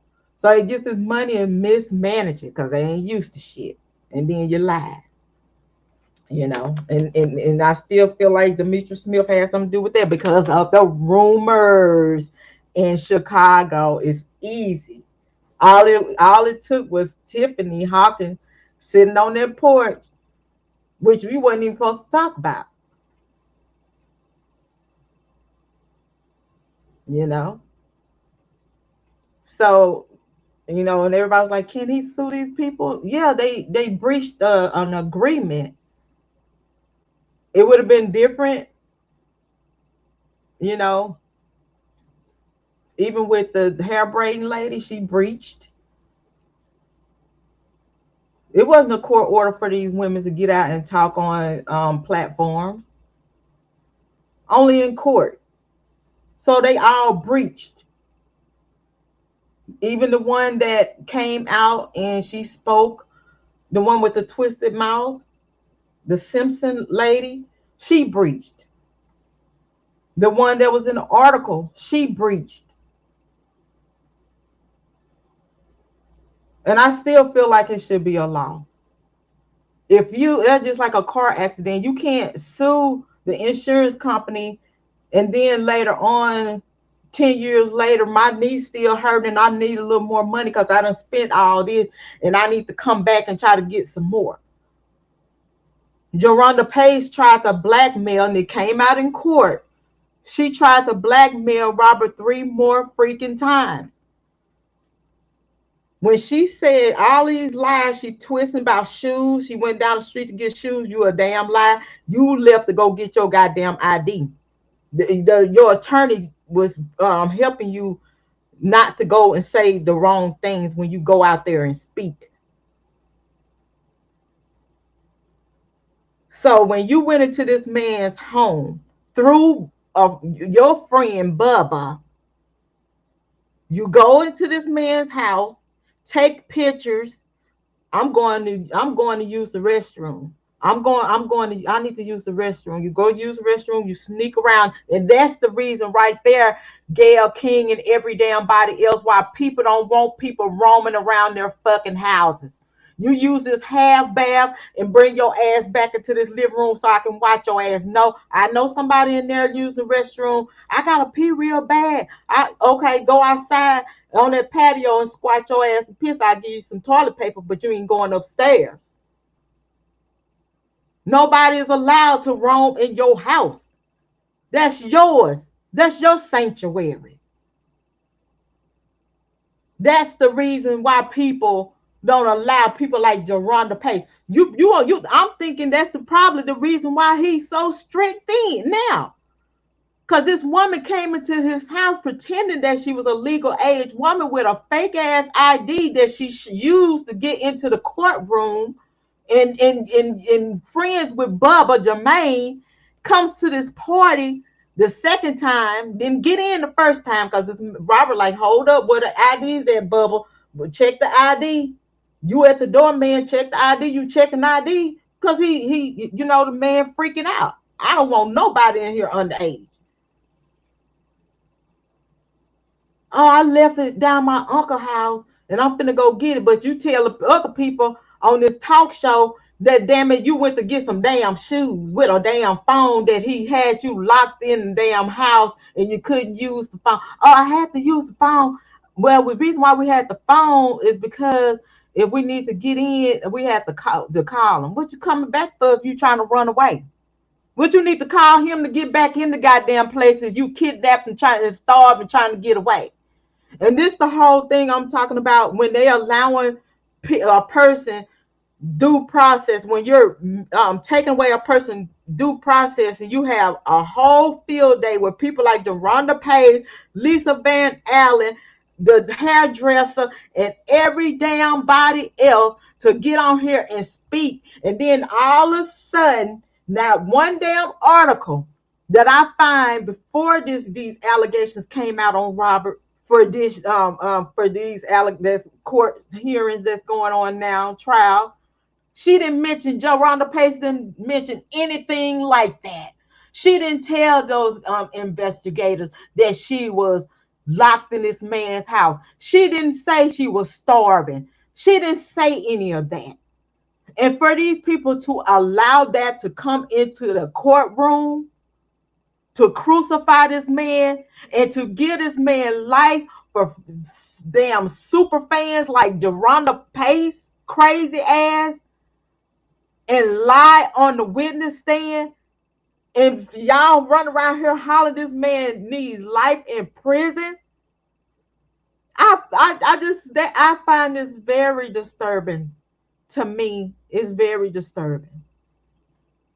So Jerhonda Page gets in, take pictures, play like she got to piss. She grab the damn man dog, taking pictures, laying in the man bed, up in a damn mirror, getting all the pictures that you can get, and then say later on that he took advantage of you. Right today, if y'all go back transcripts and listen to his defense team, he didn't know Jerhonda Johnson Pace. Only he knew that she was a fan, and that was it. He never had no parts of Jerhonda Johnson Pace. Every woman that he was involved with, he admitted that he was with them. He didn't deny that. But he said, I don't know Jerhonda Johnson Pace. She came in and she tried to extort me. And Sony, now, this is Sony. This is when his album getting ready to drop. Sony and those attorneys told him to go ahead and pay this chicken head off and get her out of the way. Okay? I don't think she had no involvement with Robert. And they can holler DNA all they want. You crawling all on this man's bed. You laying all on this man's bed in his house. So you don't think no DNA can get on there? From her on her shirt? Or did Dominique give you a shirt with some DNA on it? Or did Bubba give you a shirt with some of his DNA on it? Because that man said he didn't have no involvement with you. Because he could have easily said, just like with this girl here, this Clary girl, okay, they lied, the parents lied, she lied. The police, she checked her ID, confirming she 18, she legal age. Yeah, I was with her. But Jerhonda Johnson Pace was lied.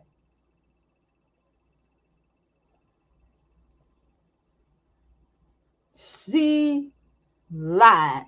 And that was extortion.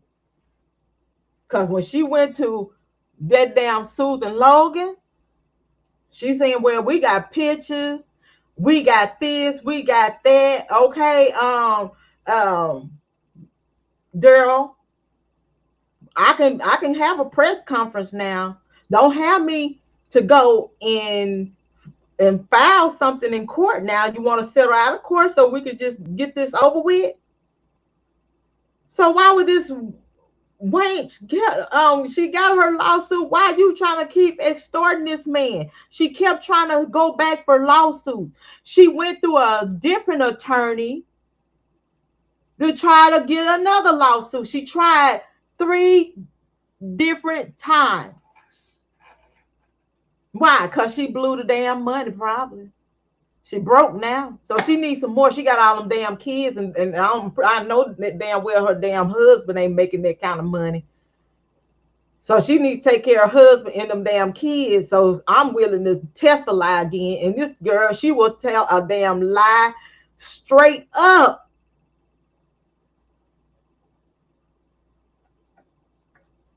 Yeah, Monica, that's those what you call obsessed people. And when people do that, there are motives. Just like the Johnny dude. I said that woman has a motive. Just like Johnny said, hey, if she felt threatened and she felt harmed, why she didn't just leave? Why you recording? It's like she was trying to poke the bear. Like she was trying to get this man agitated and to act out. Because Amber had a motive. And see, Susan Logan passed the torch to that damn Gloria All Lies. Cause see, she got her ass out of it real quick, cause she know all this shit was some scheming. She recruiting. You know, all you got to do is have a picture. And see, and Susan Logan's like, listen. And Daryl McDay was like, I'm not gonna bother Robert with this. I'm not gonna bother with him. Let's go ahead and just get this shit done. And you know, he got his shit going on. and stuff like that, and just hell, let's just drop 50,000 on their black asses so they can take their black asses, ghetto asses on back to the damn sewage. But when they came and talked to him about this damn girl here, Jerhonda Johnson Pace, he's like, no, that she's a friend of Bubba. I don't know her. She was a fan that came to was at the court. And I spoke to her and told her thank you for supporting me because she was there. I see her damn face every day, all at my bus, all up in the courthouse, all in the hallway, all in the elevator, all going in to get the security check to go in, coming out. I see her face. I couldn't help but to remember who the hell she is. She's a damn crazy ass fan. You get in this man's house and had it, oh, we got a shirt with his DNA on it. And then y'all get this shirt talking about y'all got DNA on it. What did the defense team do to prove that DNA is legit? Come on. So I hope they eat her ass up in Chicago. Now, if this shit don't go down right in Chicago, I'm gonna flip the script. Because Jerhonda Pace shouldn't even be sitting up there, period. If vice versa, she probably told Robert if she said anything. She claiming that, because we were talking about this, and one lady was like, okay, what if she did finally get a hold to, R. Kelly, and she did have sex with him, but he thinking she's 19, and then after they have sex and she got his, semen on her, DNA on her, she tells him, hey, I'm not 19, I'm 16, and I'm going to sue you. And this man's scared to death. Like, damn it, I just beat a fucking charge. That's what we were talking about. We have these theories.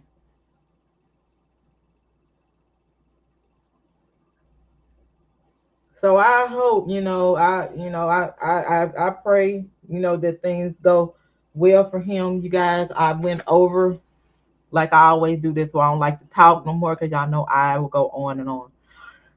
But I need to take my medicine so I can rest. I'm still in the fight. I said I will fight till my wheels roll off. Every last one of my wheels roll off. I will fight. I will fight. I just don't think it's fair that they trying to give Robert life in prison for willing participants, for angry women that didn't win the prize 100 for themselves. You went in knowing the situation. You went in knowing that I have multiple friends. I accept that.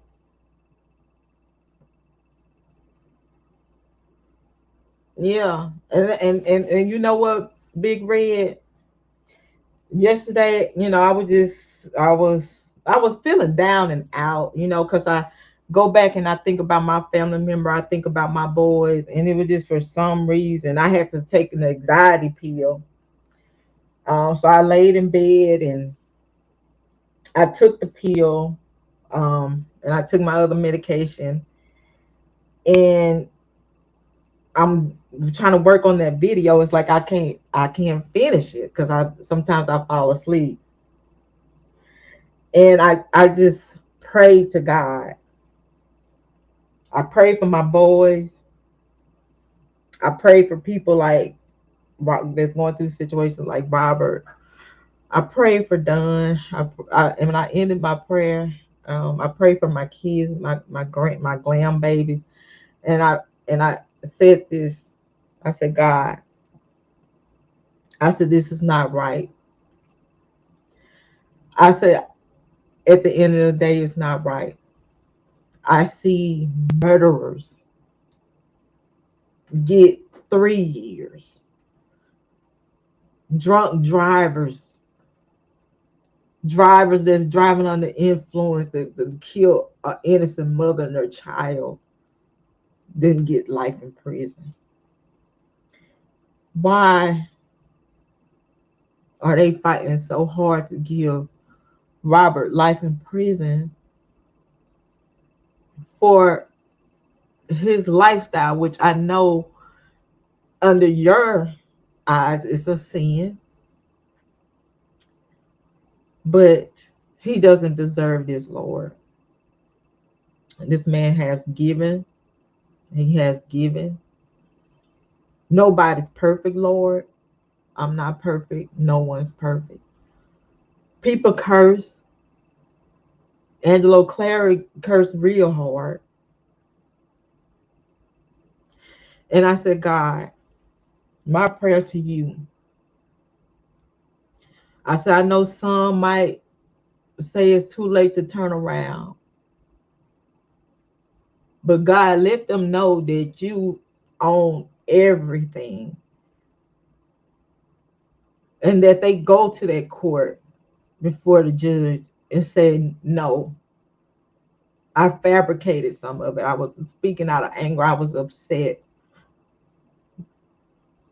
Yeah, we had our ups and downs just like every other relationship. Yeah, his relationship with us was kind of odd, different from the norm, but no, Your Honor, he doesn't deserve this. I let people talk me into doing this for money, and no money in the world is deserving for me, Your Honor. I want to ask God to forgive me,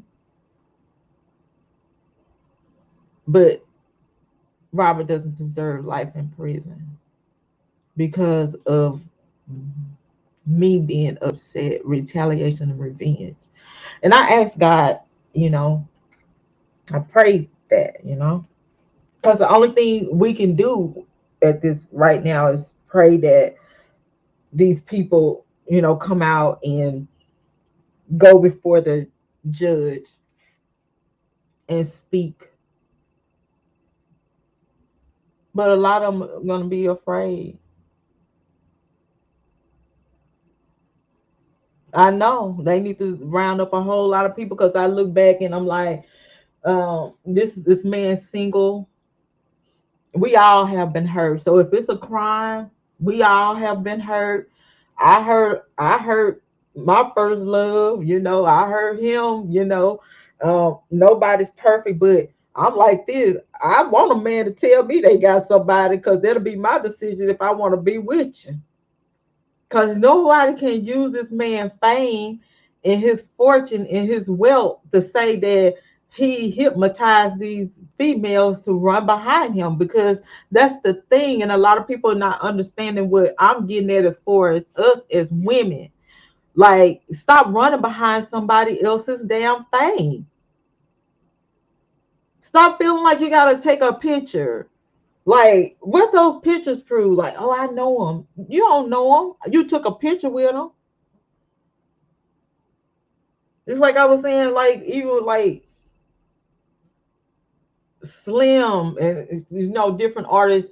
I done business with him, but I can't say I personally know him. I know of him and I done business with him. We had conversations, but I don't know him. I don't know that man address. I don't know his lifestyle. I don't know what kind of underwears, drawers, boxers and stuff he used. I don't know his favorite food. I don't know any of that. So that's, oh, I'm gonna be quiet. I get worked up, and I just, it's just sad. We got so many people going through this. A lot of them, in jail, and really they don't deserve that to be up in there like that. Just like with Bill Cosby, like, damn, y'all got 3 years out the man. Let that man out of there. Just like I was telling y'all with Harvey Weinstein. How many of y'all remember when y'all was trying to talk down on Harvey Weinstein and celebrate that man being locked up? I said, y'all, I said, no, y'all. I said, this is a beginning of a movement. I said, because if I said, I got a feeling that they're going to take Harvey Weinstein down just because, for Bill Cosby and for Robert Sylvester Kelly. I kept telling y'all this. And you know why they use him as a guinea pig in the sacrifice? Look at him. Look at his looks. He look like Freddy Krueger for really. And he's 70 years old. We could sacrifice his old ass. Because we got a movement here. Because if they didn't get Harvey Weinstein, then it really be hell to raise over Robert and Bill. So they had a motive. Harvey Weinstein was their guinea pig. So that's why I always tell y'all, be careful what y'all celebrate, because it can always backfire on you. I don't care if the man is white. We watched the trial together. I'm like, that's a lie. She is lying. Artists, colors, and buying their music if they. Oh, it's sad. They didn't mute. No, they didn't. And see, that's the whole thing with that. I went on.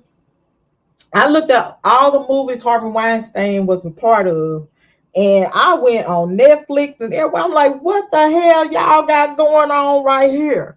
But it's not the white people that's muting R. Kelly and wanting to mute him and take his shit down. It's not them. Who y'all see? And then you got that big nose woman from Me Too. And this lady, she's an old elderly lady with two of them now. And we were sitting down talking, because I always like to bring up different things, and I like to speak to white and black because I like to get their point of views. And I was like, and we were speaking about Johnny too. And so what came up, and this is the white woman now. I think she's like in her 50s, like 54 or something like that. And then it was the black lady. I think she looked more like she's like 41 or something like that. So we talking about the Me Too. We talking about Johnny. We talking about Amber. We talking about, I have to slide in Bill and Weinstein and Robert. So I was like, I said, I just don't get it. And so the white lady, now this is what she said. She was like, they heads telling around. I think she said heads telling, however she said. She said heads telling around, talking about muting that man's music for what? For what? What you muting his music for? And she's like, if you just look at it, she was talking about all the women. She said the majority of these women used to be stars, trying to be stars. They old, washed up. A lot of them old, washed up. Their career ain't there anymore, and they felt like they used. She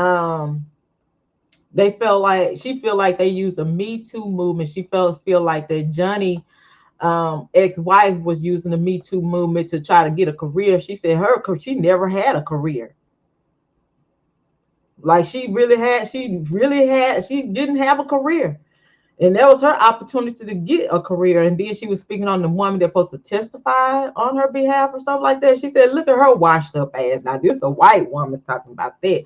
And she said, look at the one that was with that came out accusing Bill Cosby. She said she looked like a man.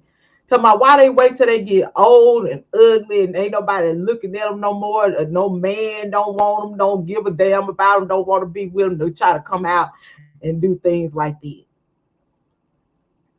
So, and then she talked about Weinstein. And she said, I think all them heifers were lying. And this is still the white woman. She said, I think all the white heifers were lying because them white women, they was trying to, sleep with this man so they can get a career. And their career probably didn't get as big as they wanted it to. So now they washed up and broke down and old and they can't get a career to save their lives or a decent husband. So only way they can feel happy is take somebody down and get their money. And she feel like Me Too is a get rich quick scheme. So the female, the black female, the one that's around, look like she's in her late 30s, um, early 40s. She spoke first on Robert Sylvester Kelly, and she spoke on the trial. She spoke on Aaliyah, and she spoke on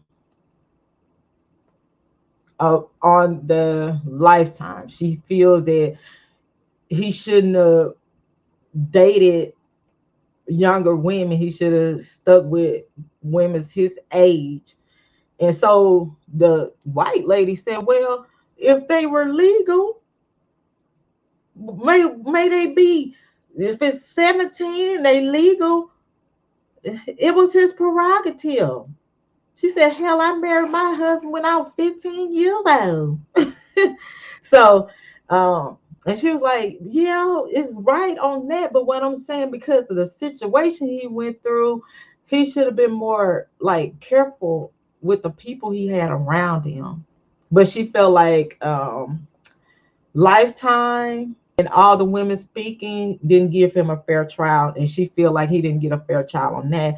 And she agreed with Bill Cosby, but she said, well, Bill Cosby admitted that. I said, well, no, he gave her something to relax. But I said, if you would have went to the higher courts of appeal and listened to them speaking, and you listen to the judges speaking, they were thinking the same thing I was thinking, like, okay, he gave her something for her to relax. She's sitting in his lap, and this woman took her, after her allegation, she take her damn parents to Bill Cosby's damn show, you know.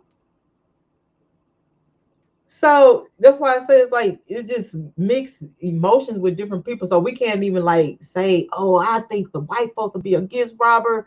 I think the blacks will be for him. Like, we don't know. We don't know. You say you done supporting any R&B and rap artists concert. Only person I support is Boosie.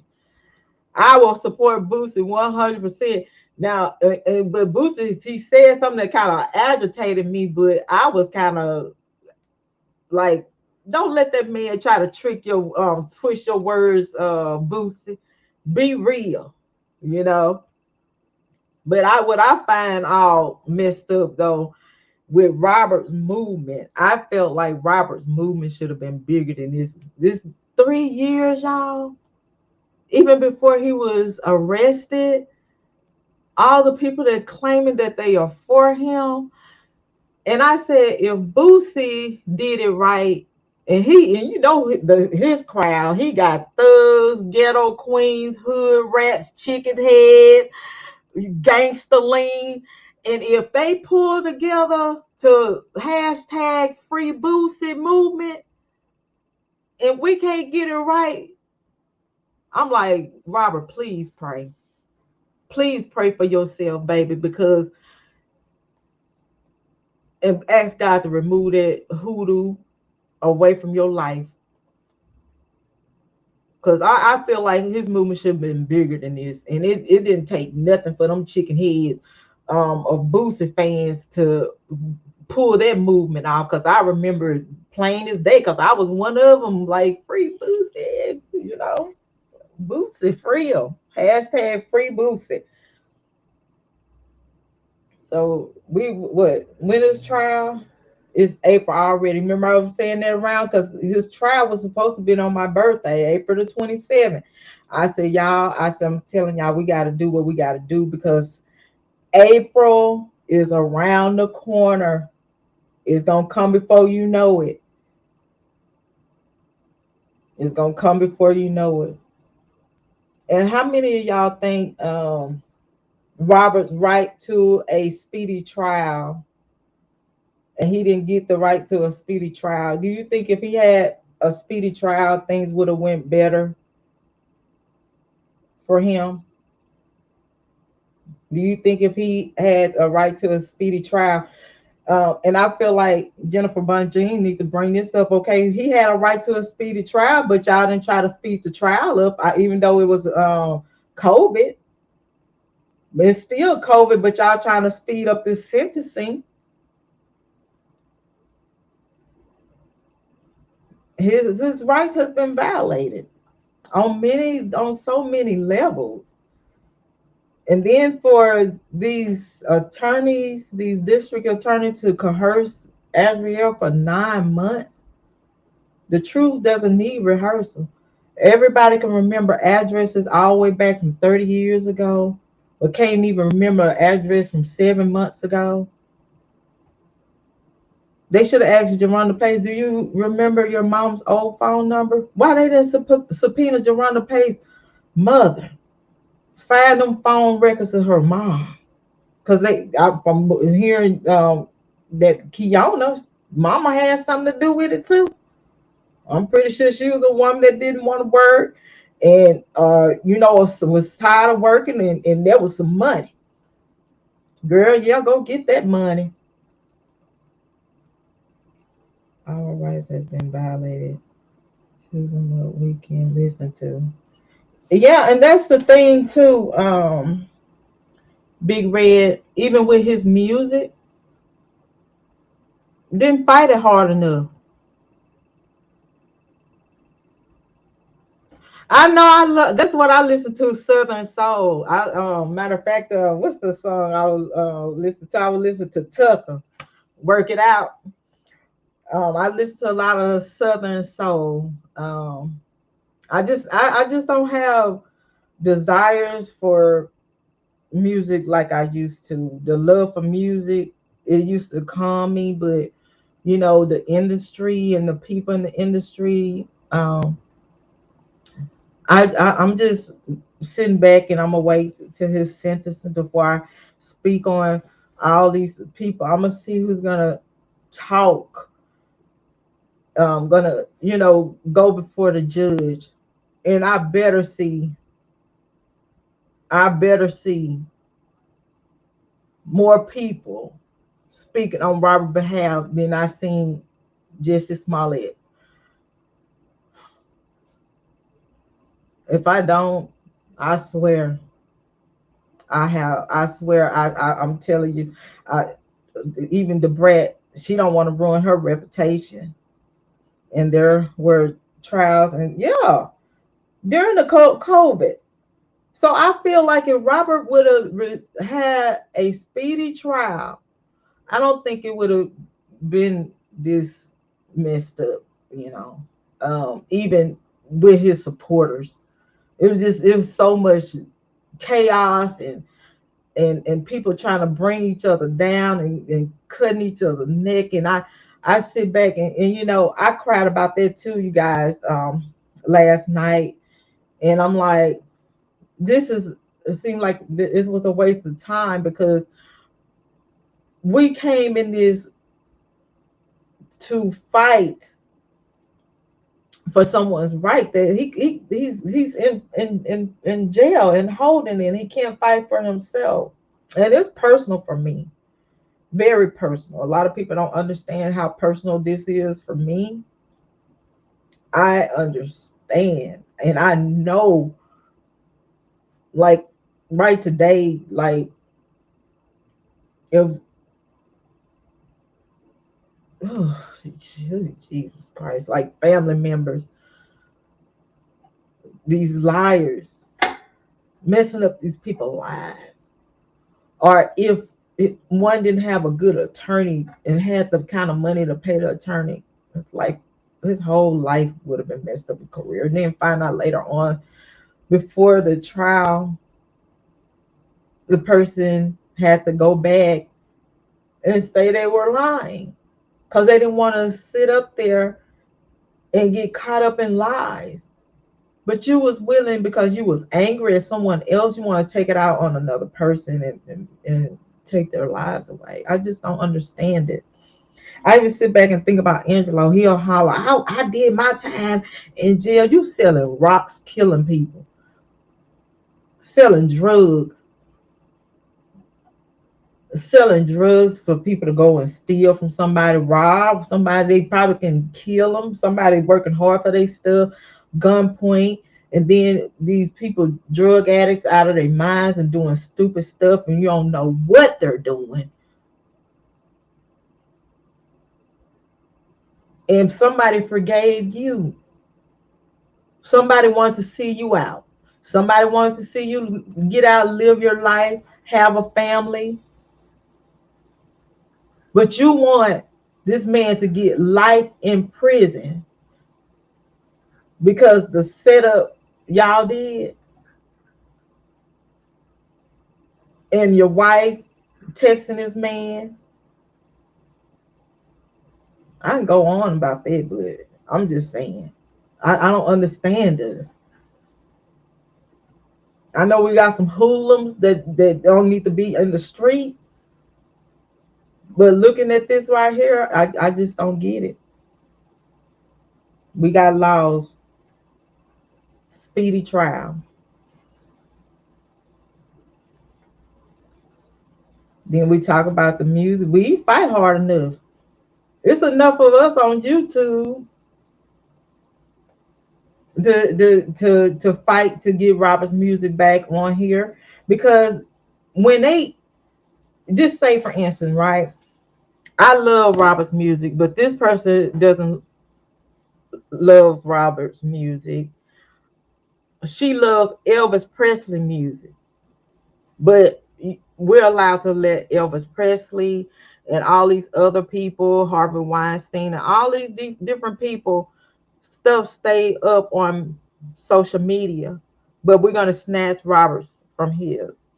So you took away what I love and allowing this person to keep what they love.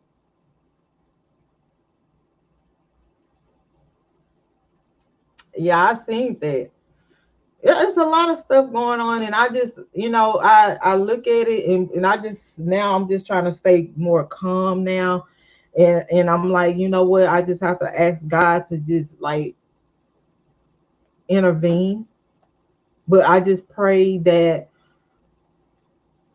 you know, people can get Jerhonda Pace's face, get Judge Vince's face, but Liker's face, get a fake ID with Jerhonda's face on it and put I'm 18. Put Bubba up there. Put the transcript up there. $4,000. Security check. All this stuff, and have a story with those pictures for those Chicagoans before this trial.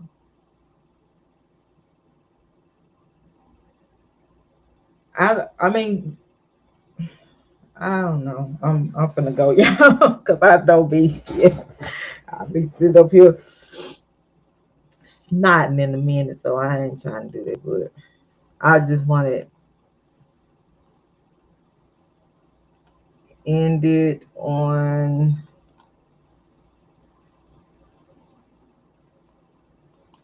one second.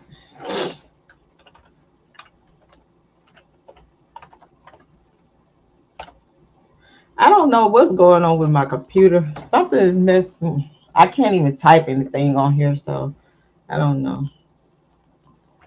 What is going on with my keyboard? Oh, I forgot I got a keyboard on here. Okay.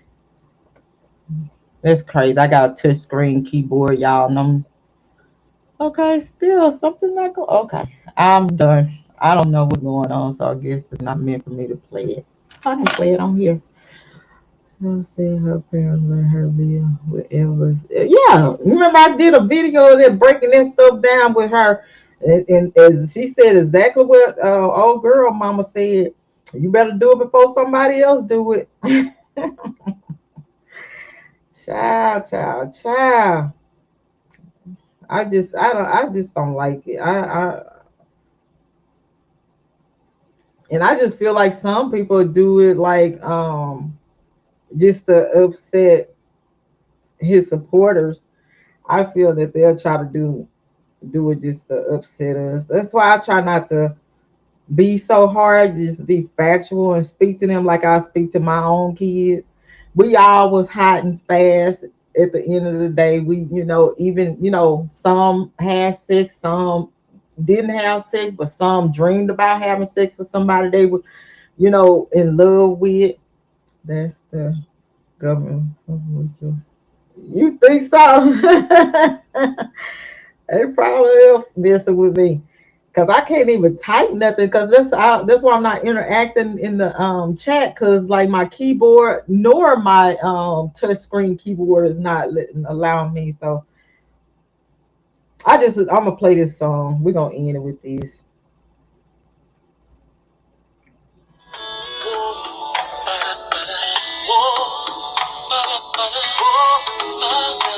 I love this song, y'all. And I love it because at the end, like, I always get my mom's picture, like dance with me mama. I always get that picture of me dancing with my mom off this part.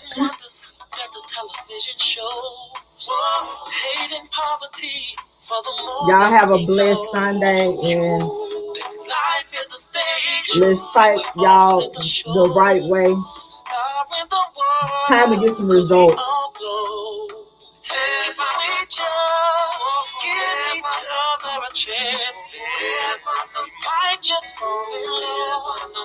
Picture us where there's no more shaking hands with mom and respecting mom. Dance that heals you. You can feel love is the key. All it takes is strong. If I could make the world dance, oh, if I could make, then they would dance. Something like this.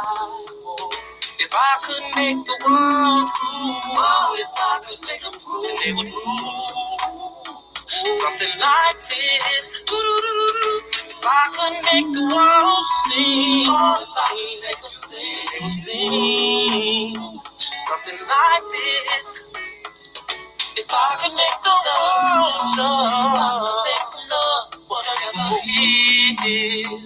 Tell me, why can't my hungry people overcome when they've got the means to bond? Oh, we're so quick to say God bless America, but take away in godly trust. Tell me what the hell is wrong with us? Have we just give each other a chance?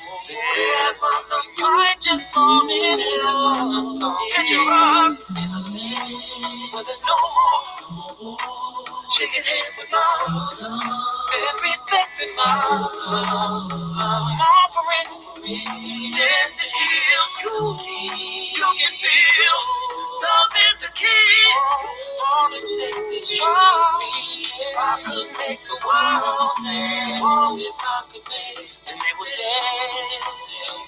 Something like this. If I could make the world move, oh, if I could make them move, then they would move. Something like this. If I could make the world sing, oh, if I could make them sing, they would sing. Something like this. Oh, if I could make the world show what we did. Something like this. Happy people say, dance with me, mama. Come on, dance with me, mama. Dance with me, mama.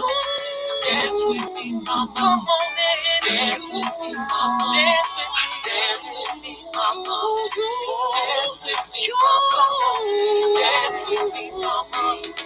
Dance with me, mama. Dance with me, mama.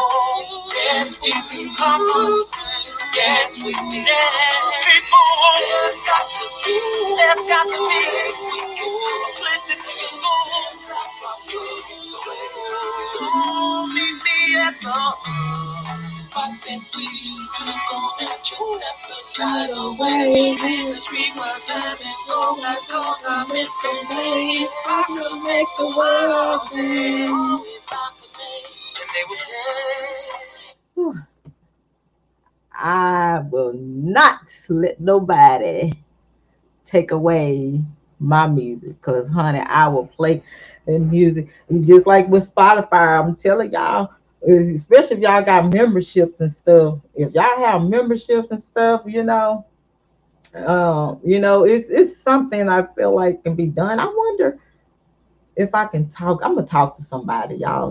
I'm gonna see if I can, if I can get somebody to email me to remind me, hey, don't forget to talk to someone about what you or to see what we can do as far as the music.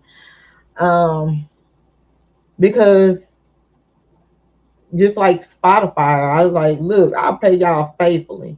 I don't give a damn what Tom, Dick, and Harry has to say about Robert and his music, but I pay. This is my app. This is the music I like to listen to. So this is what gonna happen. Y'all can either give me all my money back from all the times from the beginning of me signing up for Spotify, or put Robert's music on there. Y'all can, this technology, y'all can find a way, So it's like if you type in R. Kelly, it'll show up.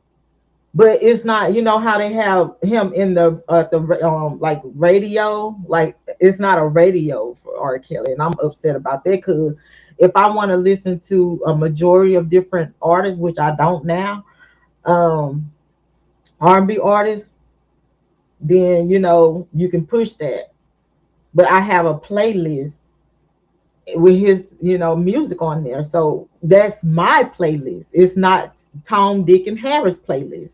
They're not paying for my subscription to you guys,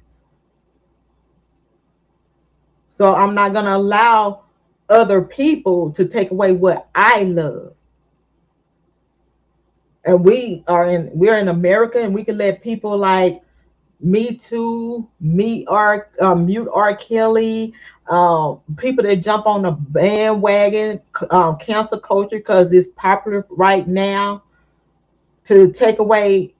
They're just like taking away my rights.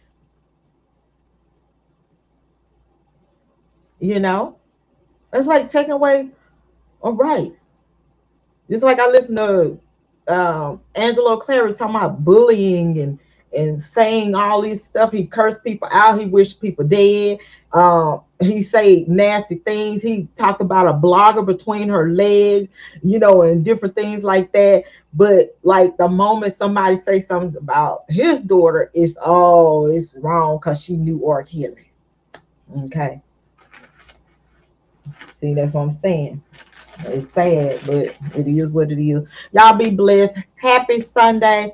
I'm gonna try to finish this video one way or the other. I don't know when, but I'm gonna try to finish it. I just pray that things get stronger in Robert's movement for his freedom. I pray that people, if they have a beef, you know, not include Robert in their situation. If you're gonna speak on someone else, just don't even add Robert to your content that day. Just make it about your beef with this certain person beef. But Robert deserved, you know, at least this. He didn't get a fair trial. His rights was violated. He at least deserved for people that claiming to fight for him do it in a honorable way. He deserves that, you know. Because even like I think I got a chance to, I think it was Hollywood Next. I think it was Tracy. I got a chance to listen to her, and then I went and I listened to Hollywood Next when they was reading about Jennifer Bonjean's response to everything. She broke it down. I can't remember everything, and so when Hollywood Next played a recording of Robert speaking to her, it was like his spirits. He probably have his downtime, but it's like when he speak to a fan or supporter, it uplifts him, and his voice was like it sounded strong, and it sounded like a person that was like, I'm here, I'm gonna fight it. I appreciate all my fans and supporters for being there for me, and this is what keeps me going.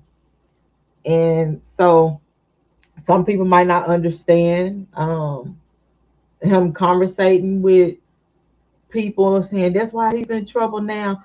But I feel like this is Robert way of staying strong because his fans and supporters are like the highlight of his life as well as his children's. And I just pray that his kids get back in his life and help keep their dad, encourage their dad, and keep him, help him stay strong.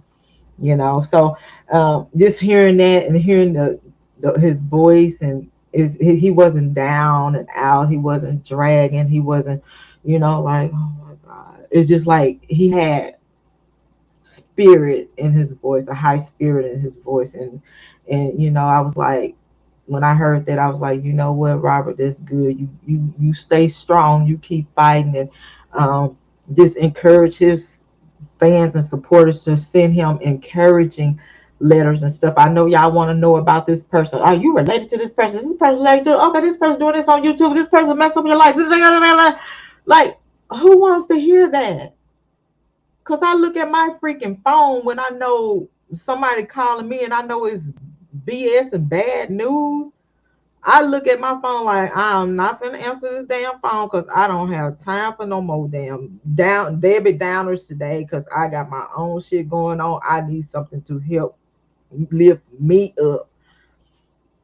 And that's anyone, I hope. So he's fighting for his life, you guys. So I just hope everybody send him something encouraging. Dude, send an encouraging, even to someone that that's in a nursing home, in a hospital, in prison. Send them something encouraging.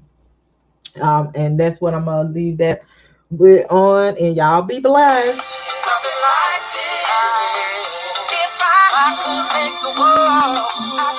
Thank you, Mike. I love y'all. Thank you for stepping by in everybody chat. Y'all be good. Let's fight. Let's get this movement going.